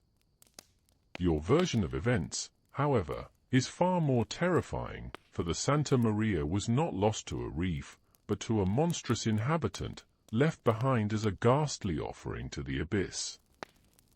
A quirky or fringe tidbit, sailors in various historical periods had their own versions of sea lights or ghost lights that would appear over the ocean, often attributed to the spirits of the drowned or malevolent entities guiding ships astray. The phosphorescent glow from these creatures beneath your ship is no guiding light, it is a malevolent beacon, a sinister invitation to the depths, the visual equivalent of a hunter's eyes glowing in the dark. An open scholarly debate phrase, historians still argue whether the perceived emptiness of the vast Atlantic Ocean during the age of exploration led to a psychological impact on sailors, fostering both a sense of awe and overwhelming isolation, sometimes manifesting in reports of strange phenomena. Now, you realize that the ocean was never truly empty, it was simply teeming with life you were not meant to see, with horrors that preferred the unseen depths, only revealing themselves when they chose to hunt. The creatures below circled, their movements creating subtle currents that rocked your smaller ship, even though the wind remained stubbornly still. The low, guttural murmur you'd heard on the Santa Maria now emanated from the water itself, surrounding the Nina, a chorus of deep, resonant sounds that seemed to penetrate your very bones. It wasn't a language, but a sound that spoke of immense pressure, of ancient cold, of profound hunger. It was the sound of the deep, awake and aware. You clutched the railing, your knuckles white, staring into the dark water. The phosphorescent glow pulsed, closer now, and you could make out fleeting glimpses of immense, shadowy bodies, too vast to comprehend, slipping through the blackness. They were like living torpedoes, moving with incredible speed and agility, despite their size. You were trapped in a ring of predators, unable to sail away without wind, unable to fight creatures that swam faster than any ship. The only sound breaking the new, profound silence, apart from the eerie hum from the water, was the ragged breathing of the terrified crew. They, too, saw the lights, felt the ominous currents, heard the impossible sounds. Their faces were etched with a fear that went beyond simple terror. It was the look of men who had seen the true face of the world, and found it monstrous. You wondered if this was it. If the ocean itself would simply open up and swallow you whole, drawn down by these unseen, ancient leviathans. The escape from the island had only led you into another, deeper trap, one from which there seemed no possible exit. The becalmed sea tightened its grip, the silence broken only by the ominous, pulsing glow from beneath the waves and the frantic whispers of the crew. You watched, mesmerized and horrified, as the phosphorescent lights beneath the Nina and Pinta danced, swirling and converging, hinting at the colossal forms of the creatures circling below. They were playing with you, you realized, like cats with cornered mice, drawing out the terror, savoring the fear that radiated from your small, fragile vessel. The water, once a comforting expanse, had become a living, breathing maw, ready to swallow you whole. Columbus, on the Pinta, was frantically shouting orders, his voice raw with despair. They tried everything, lowering buckets to try and scoop water, praying for wind, even firing the ship's small cannons into the depths, a futile gesture that only seemed to momentarily startle the glowing forms before they returned, closer now, their light pulsing with renewed intensity. The cannon fire merely served to amplify the terrible silence that followed, a silence that seemed to mock their desperate efforts. The crew's sanity frayed further. Some wept openly, some prayed, some simply stared blankly into the dark water, their minds seemingly broken by the relentless pressure. You saw men scratching at their skin, convinced that the strange, metallic scent was clinging to them, tainting them. The sickness from the Santa Maria seemed to spread, even among those who had seemed healthy. Their complexions grew paler, their movements slower, their eyes taking on that familiar, vacant hunger. It was as if the creatures below were draining their vitality even from a distance, or perhaps, the fear itself was a contagion, slowly consuming their very essence. The Nina began to drift, not randomly, but with a slow, deliberate pull, drawn inexorably towards the Pinta. The unspoken horror was that the creatures below were herding them, bringing them together for some unknown, malevolent purpose. You could see the fear on the faces of the sailors on the Pinta as your ship slowly closed the distance, their desperate cries of warning drowned out by the oppressive silence of the becalmed ocean. Then, from the depths, a new sound emerged. Not the low hum, but a high-pitched, almost crystalline shriek that vibrated through the hull, rattling your teeth and piercing your eardrums. It was a sound of immense power, a sound that seemed to tear at the very fabric of reality. The phosphorescent lights below flared, illuminating monstrous, sinuous shapes that moved with terrifying speed, breaching the surface for fleeting moments. They were impossibly long, with sleek, dark skin that seemed to shimmer like oil, and rows of small, glowing red eyes that pulsed along their immense bodies. They weren't fish. They weren't eels. They were something else entirely, something ancient and predatory, creatures of the abyssal dark. A mainstream historical fact, the open ocean, particularly far from known landmasses, was a truly terrifying prospect for early mariners, who relied heavily on familiar landmarks and star charts, making accurate navigation and understanding of currents paramount for survival. Here, your compass needle twitches wildly, and the currents are no longer natural, but guided by unseen, malevolent forces, completely stripping you of any navigational certainty. A quirky or fringe tidbit, some accounts of the legendary Kraken describe it not just as a giant squid, but as a creature capable of manipulating the very waters around it, creating whirlpools or even drawing ships down into the depths through sheer telekinetic force. The way the Nina and Pinta are being pulled together, despite the lack of wind, feels less like a current and more like an intentional, controlled manipulation by an intelligence far beyond human comprehension. An open scholarly debate phrase, historians still argue whether the extreme isolation and lack of external stimuli on long sea voyages could lead to a heightened sense of spiritual awareness or susceptibility to supernatural beliefs among crews, often resulting in collective visions or shared experiences of the uncanny. You know, however, that what you are witnessing is no shared hallucination. It is a shared nightmare, tangibly real and horrifyingly present. As the ships drew agonizingly close, a dark, viscous substance began to ooze from the water and coat the hulls of both vessels. It was thick, black, and pulsed with a faint, internal light, smelling of that same putrid decay and metallic sweetness.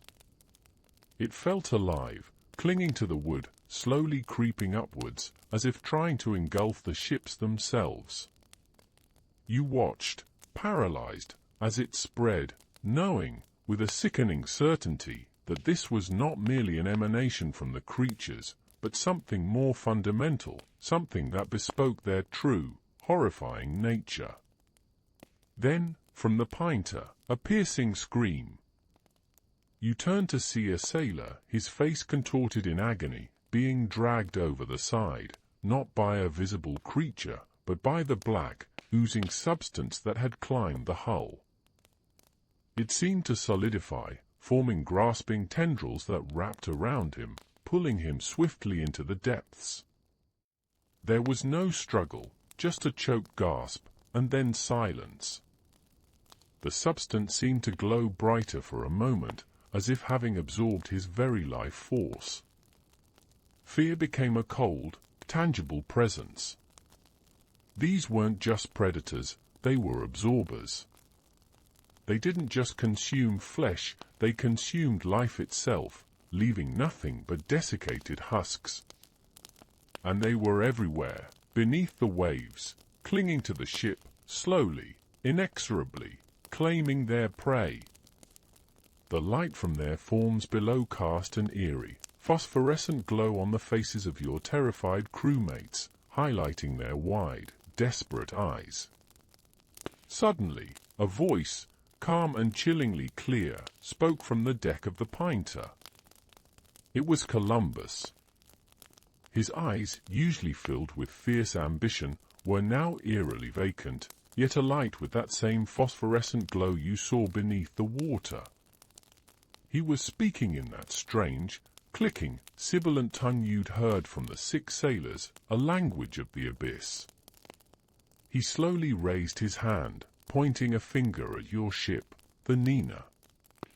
And as he did, the black, viscous substance on the hull of the Pinta began to churn, forming into a shape, a grasping, amorphous hand of congealed darkness, reaching out towards your vessel. He was not only lost to the horror, he was part of it.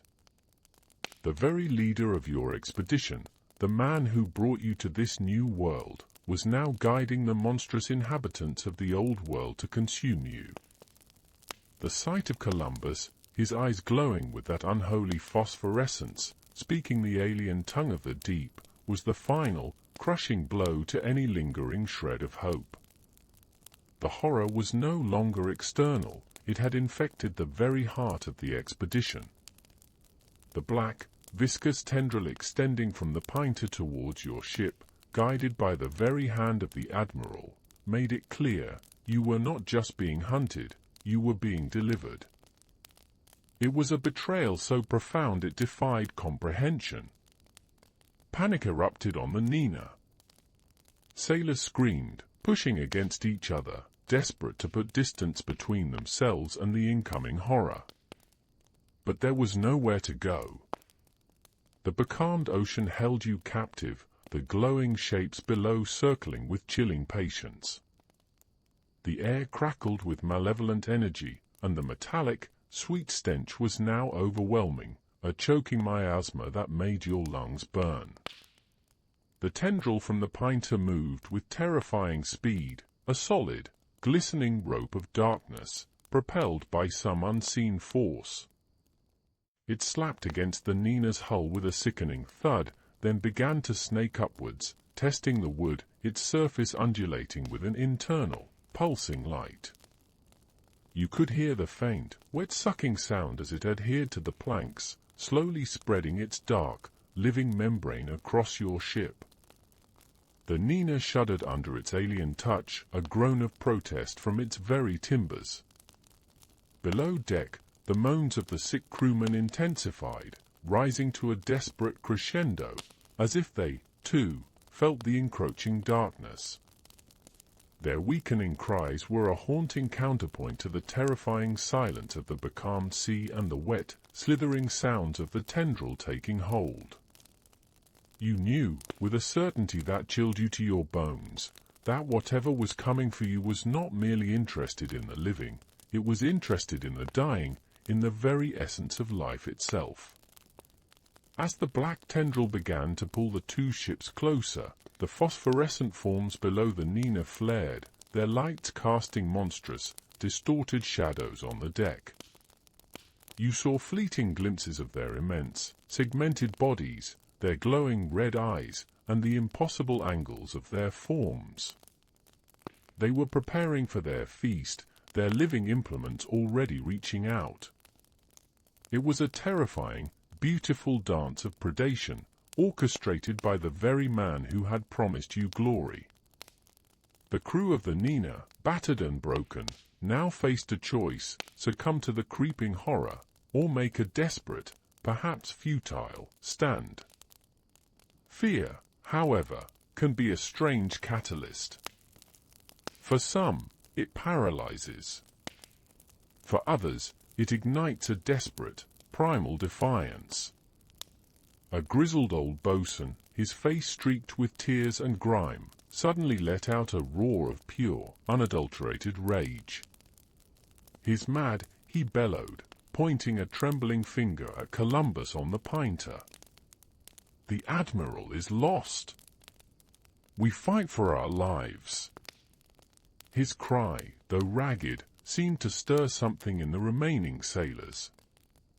They grabbed whatever weapons they could find, rusty cutlasses, belaying pins, even broken oars. It was a desperate, disorganized attempt, but it was an attempt nonetheless. The captain, still reeling from the events in the hold, seemed to find a flicker of his old self, drawing his sword and shouting orders, his voice hoarse. You, too, gripped the handle of your knife, your body shaking, but a spark of defiance now burning in your chest. A mainstream historical fact, mutiny was a constant fear for captains on long voyages, particularly in the face of dwindling supplies, illness, and perceived incompetence or madness from leadership, sometimes resulting in violent overthrow. While this wasn't a traditional mutiny born of greed or hunger, it was a rebellion against a captain who had, in the most terrifying way imaginable, become the enemy. A quirky or fringe tidbit: there are old sailor legends about certain ancient sea creatures that could emit a mind fog or bewitching mist, subtly influencing the thoughts and actions of those caught within its aura, making them compliant to the creature's will. Columbus's sudden, eerie calm and his active participation in your demise certainly feel like he's fallen under such a spell, or perhaps, has become a puppet for the malevolent forces you now face. An open scholarly debate phrase, historians still argue whether the concept of a cursed voyage in maritime folklore was merely a superstitious explanation for tragic events, or if it reflected an ancient, intuitive understanding of unseen dangers that went beyond natural phenomena. You, however, are now living proof that some curses are very, very real, and they can manifest in the most horrifying ways, tainting everything they touch, even the mind of a great explorer. As the black tendril from the Pinta began to solidify and form into more distinct, grasping shapes, the air around Columbus shimmered. You saw the outline of a larger form coalesce behind him, a vague, shifting entity of pure shadow, its red eyes glowing from within his very being. He was not merely under an influence, he was becoming a vessel. A gruesome, living conduit for the forces of the deep. The Nina shuddered violently as the tendril from the Pinta yanked hard, pulling the two ships closer still. The deck tilted precariously, sending loose items skittering across the floor. Below, the moans of the sick reached a new, chilling intensity, as if the creature in the hold of the Nina was now reacting to the impending proximity, sensing its brethren, eager for the feast. The air grew thick with a tangible evil, making it hard to breathe, hard to think. You looked from the horrifying spectacle on the Pinta to the desperate faces of your crewmates on the Nina. This was it. The final stand. Not against a storm, not against a rival ship, but against an ancient, unholy intelligence that had crossed oceans and consumed men, and had now possessed the very leader of your expedition. The ocean was closing in, and its creatures were already aboard your ship, ready to claim their prize. Your only option was to fight, not for victory, but for a chance, however slim, to simply survive the next few moments. The Nina bucked and shuddered, pulled relentlessly closer to the Pinta by the dark, living tendril that had lashed between them. On the deck of Columbus's ship, the Admiral stood as a grotesque beacon, his eyes glowing with that chilling internal light, his hand still outstretched, commanding the darkness. The air between the two vessels grew thick, not just with the metallic scent of decay, but with a palpable pressure, a suffocating weight that pressed down on your chest, making every breath a struggle. Amidst the chaos and terror, a new, horrifying realization began to dawn. The sickness that had ravaged the crew, the graying skin, the vacant eyes, the slow draining of vitality, it was not merely an illness. It was a transformation. And those who had succumbed, those left behind on the Santa Maria, and those now lying in the Nina's sick bay, were not merely dying. They were changing. They were becoming them. The creatures of the abyss. You looked at the afflicted sailors, their bodies increasingly emaciated, their eyes fixed on some unseen point. Their low moans now sometimes shifted into those unsettling clicks and sibilant whispers you'd heard from the hold. It was a horrifying, insidious infection, not of flesh, but of essence. The creature in the Nina's hold, you now understood, was not just a predator, it was a progenitor, spreading its vile seed, converting the very lifeblood of the crew into something other. It was like watching a slow, biological horror movie unfold in real time. The black, viscous substance now coated large sections of the Nina's hull, pulsing with a faint, internal luminescence. You could feel its cold, alien presence seeping into the wood, making the deck slick and unnervingly soft beneath your feet. It felt like walking on dead flesh. From below, the Nina's own internal monster seemed to quicken its movements, a low, guttural chittering sound rising from the hold, answering the call of the forces gathering around the ship. It was eager. The frantic, desperate fight on the Nina began. Armed with improvised weapons, the surviving sailors, led by the enraged boatswain and the grim-faced captain, turned their fury on the black tendril that connected them to the Pinta. They hacked at it, their blades scraping uselessly against its slick, rubbery surface. It was like trying to cut through solid shadow. The tendril barely reacted, merely pulsing brighter, its grip tightening, drawing the two ships ever closer. Then, one of the more observant sailors, a quiet, scholarly man named Rodrigo, who had spent his voyage devouring the few books on board, cried out, "The sick! It's from the sick!" He pointed a trembling finger towards a sailor who had been near catatonic but was now twitching violently in his hammock, his body contorting, his eyes glowing with that terrible internal light. A thin, black tendril, impossibly, began to sprout from his chest, pulsing, reaching out towards the hold. The horrifying truth clicked into place. The infection wasn't just draining life, it was transforming it. The sick were not victims, they were hosts. The malevolence wasn't just outside the ship, it was growing from within, slowly turning the crew into extensions of its own monstrous will. The creature in the hold of the Nina wasn't just a passenger, it was a queen, a breeding mother, slowly turning the ship into a hive of horrors. You had been sailing a nursery of nightmares. A mainstream historical fact, before the germ theory of disease was understood, illnesses on ships were often attributed to bad humors, foul air, miasma, or even divine punishment, leading to ineffective and often harmful treatments. The crew's current understanding of their sickness fits this primitive medical knowledge, utterly unprepared for a biological horror of this nature. A quirky or fringe tidbit, some ancient texts from forgotten civilizations speak of flesh-weaving entities, beings capable of subtly altering organic matter, twisting it to their own designs, creating new forms from living hosts without outright consumption. The way the sick sailors are transforming, slowly becoming something else, horrifyingly aligns with these chilling descriptions.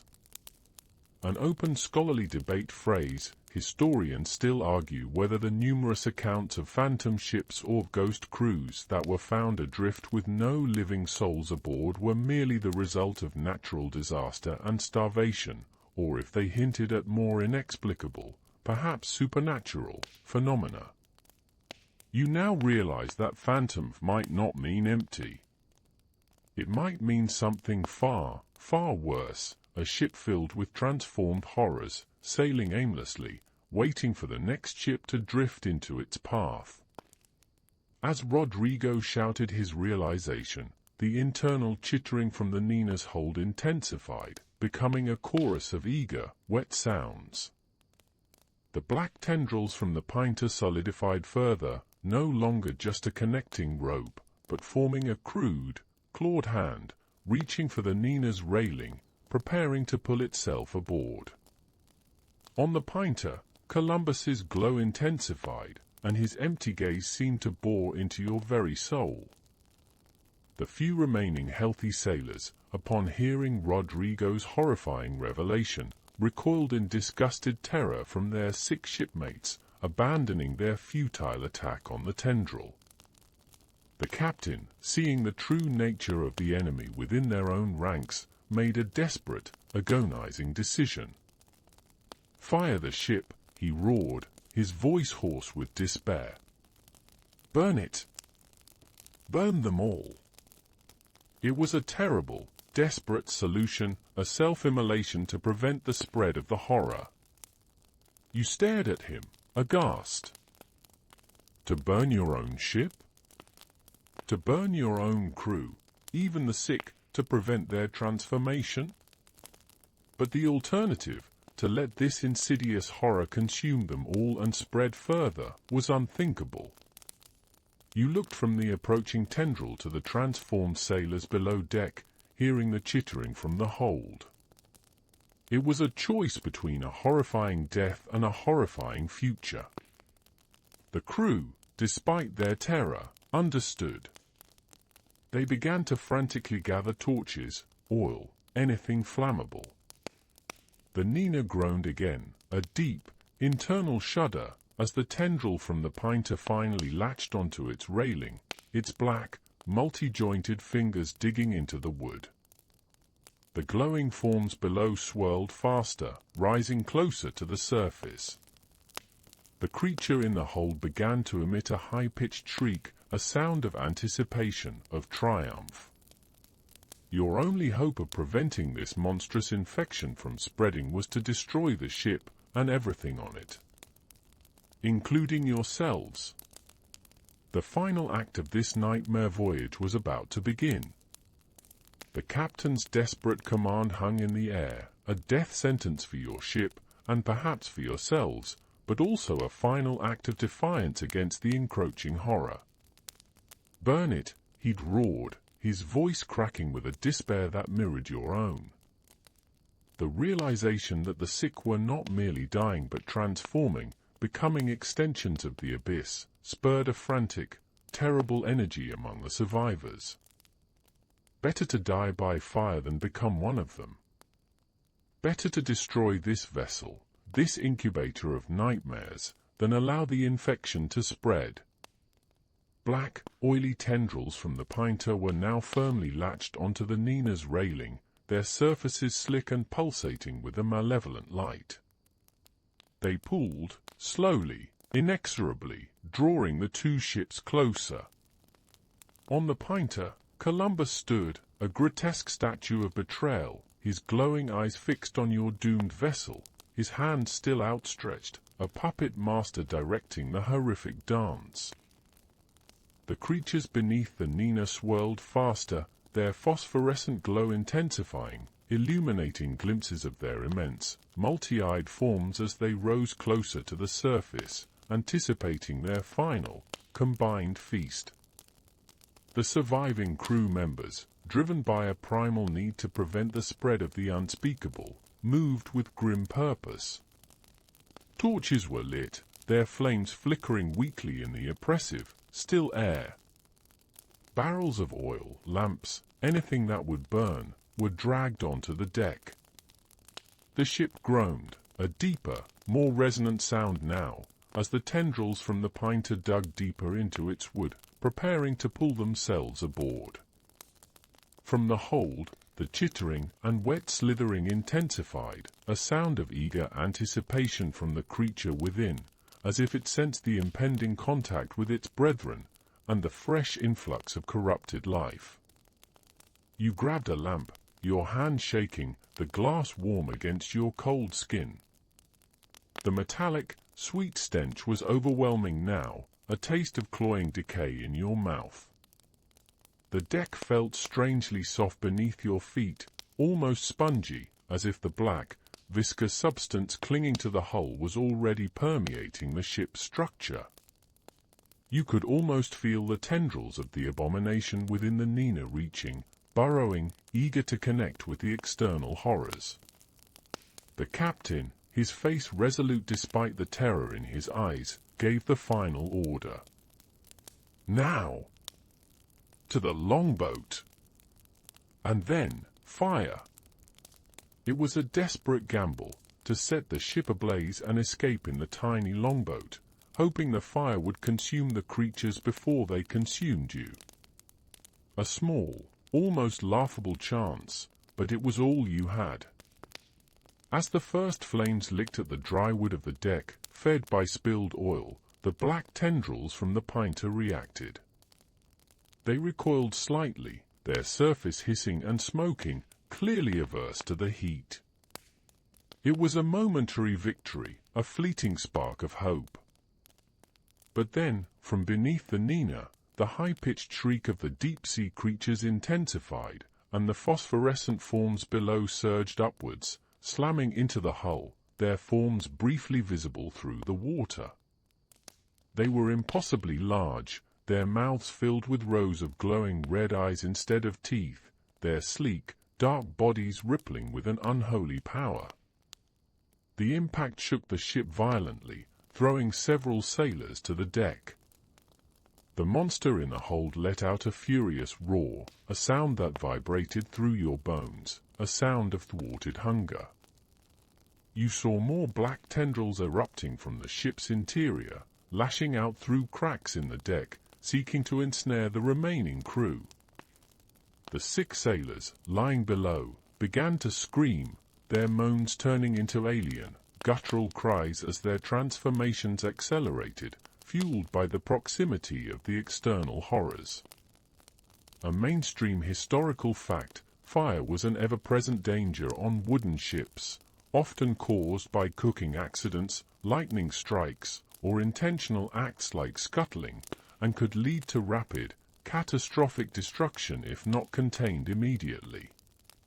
On your Nina, however, fire is not the enemy, it is the weapon, the only means to prevent a fate far worse than death.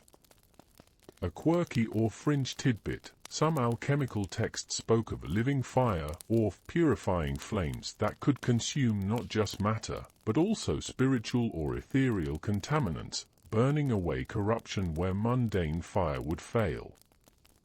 You can only hope that this desperate blaze is such a fire, capable of destroying not just the creature's physical form, but also the insidious corruption it spreads. An open scholarly debate phrase, historians still argue whether the extreme measures taken by some desperate crews, such as deliberately sinking or burning their own ships, were acts of heroism or profound desperation in the face of insurmountable odds.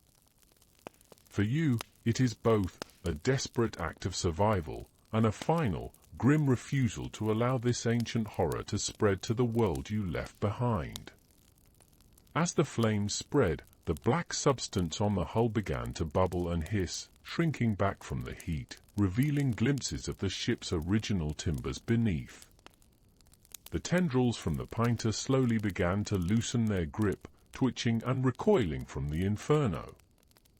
For a terrifying moment, you thought Columbus would unleash the horrors of his own ship upon you, but the Pinta remained strangely passive, her admiral still standing, his glowing eyes fixed on your burning vessel, as if witnessing a grand, terrible sacrifice. You and the remaining survivors scrambled into the last longboat, the heat from the inferno now scorching your skin. As you pushed off, the Nina was engulfed in flames, a funeral pyre against the darkening sky. The screams of the sick, now fully transformed into alien chitters and rasps, rose from the burning hull, a chorus of agony and unholy hunger. The creature from the hold, its internal form now briefly illuminated by the raging fire, thrashed wildly, its massive tendrils lashing at the air, trapped within its burning prison.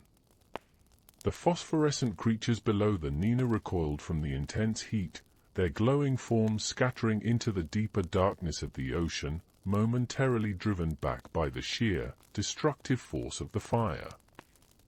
As the longboat pulled away, you watched, horrified and awestruck, as the Nina burned, a blazing monument to desperation and sacrifice. The stench of burning wood mingled with the sickly sweet smell of burning, corrupted flesh, a smell that would forever be etched into your memory. The Nina was a blazing inferno, a beacon of destruction on the vast, dark sea.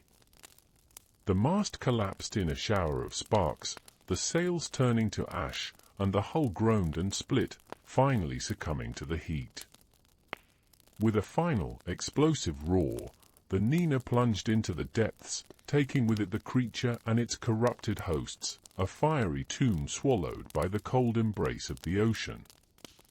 The surface of the water hissed and steamed, and then, slowly, silence returned.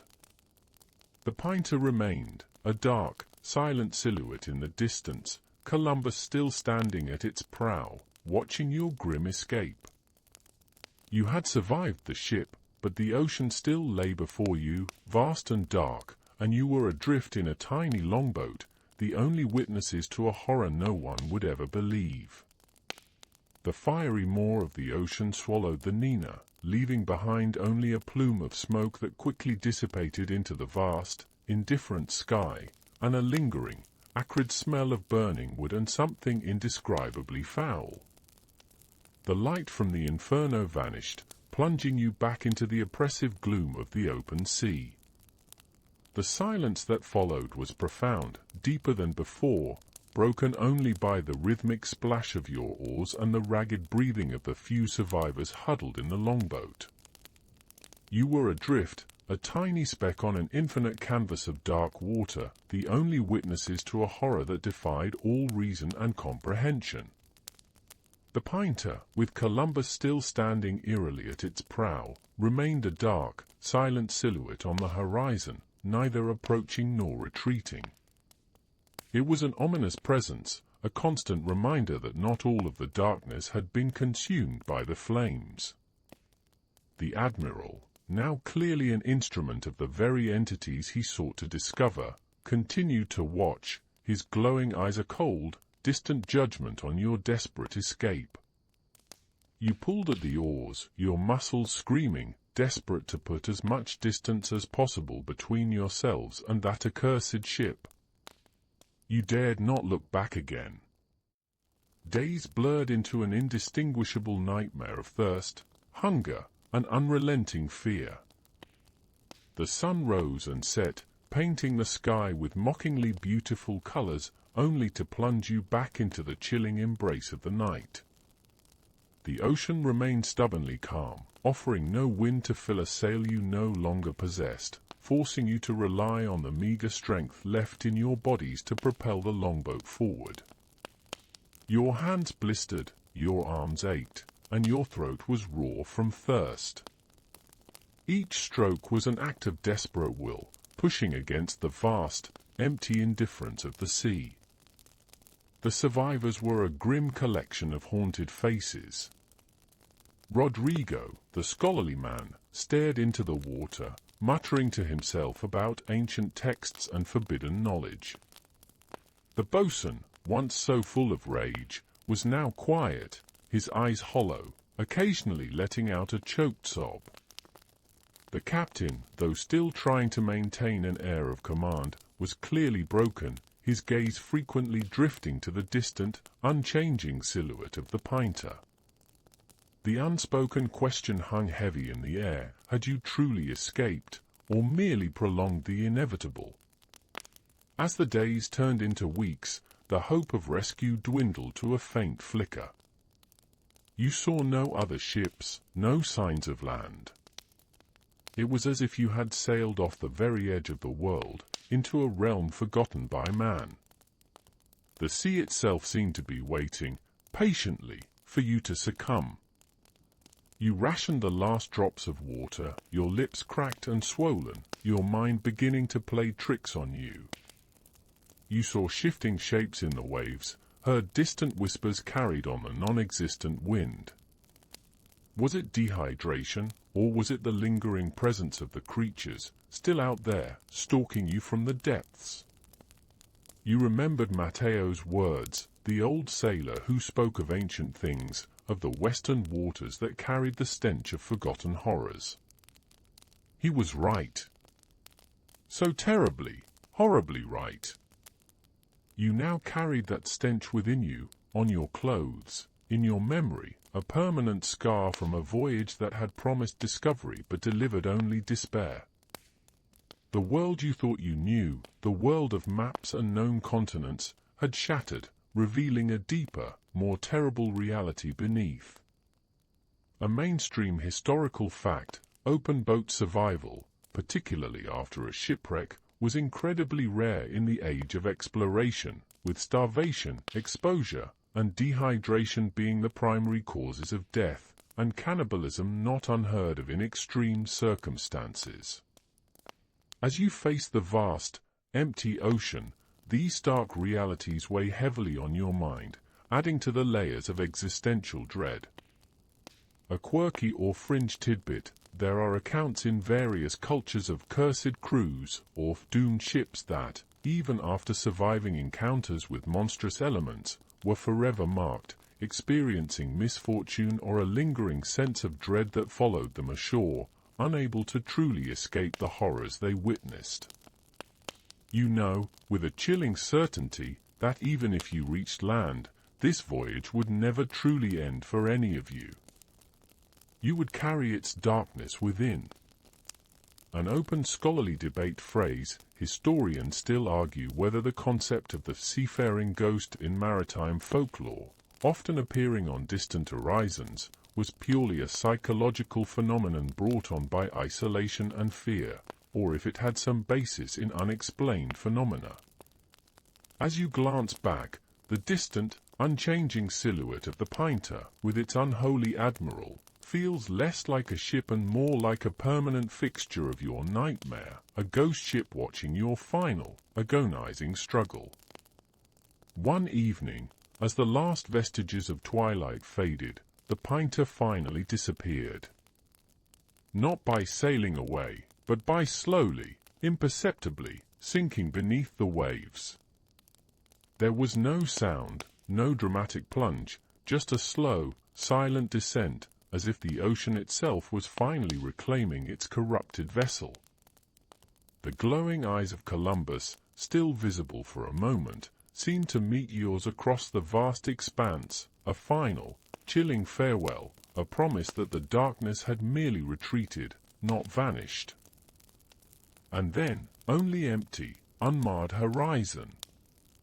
The disappearance of the Pinta brought no relief, only a deeper, more profound sense of isolation.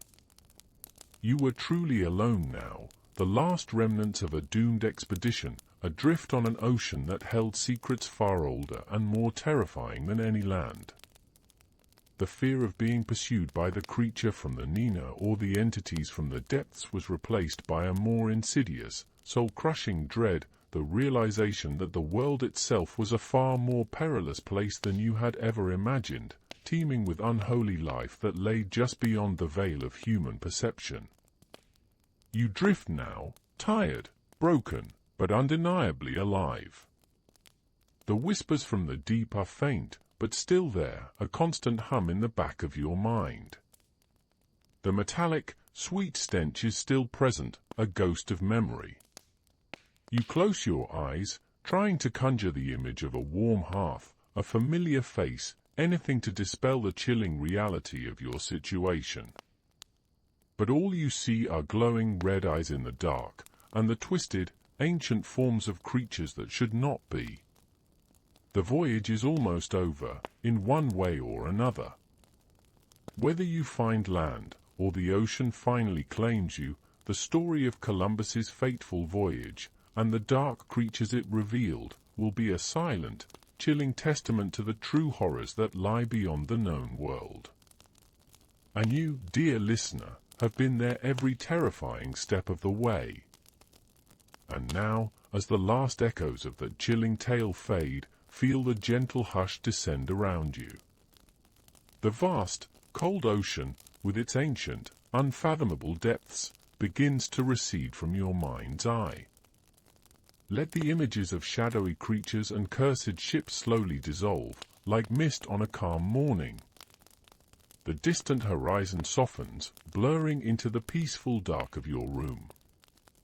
The rhythmic creak of the ship's timbers, the frantic splash of the oars, those unsettling whispers from below, Let them quiet now, fading into the comfortable silence that surrounds you. You are not on that ship, lost and adrift. You are safe, nestled in your own bed, warm and secure. The world beyond your window is familiar, governed by predictable sunrises and sunsets, by the comforting sounds of daily life. The extraordinary horrors of that forgotten voyage belong to the whispers of history, to the realm of stories told in the hushed moments before sleep. The cold, metallic scent of dread gives way to the clean, familiar scent of your pillow. The tension that built with each unfolding terror now loosens, slowly unraveling like a knotted rope. Imagine the gentle sway of a hammock, not on a storm-tossed sea, but suspended softly in a quiet, dark room. Feel the steady rhythm of your own breath, a soothing counterpoint to the quiet hum of the night. The journey into the unknown is complete for tonight. The veil between worlds, which we peered behind for a brief, unsettling moment, is now firmly drawn. The ancient, hungry things remain in their deep slumber, far beyond the reach of your dreams. There is only peace now, a profound and tranquil stillness. Let your eyelids grow heavy, let your thoughts drift like slow, calm clouds across a vast, empty sky. The echoes of the past are quieting, replaced by the soft whisper of approaching slumber. You are safe. You are warm. You are calm. Let yourself sink deeper into the embrace of the night, knowing that only sweet, untroubled dreams await.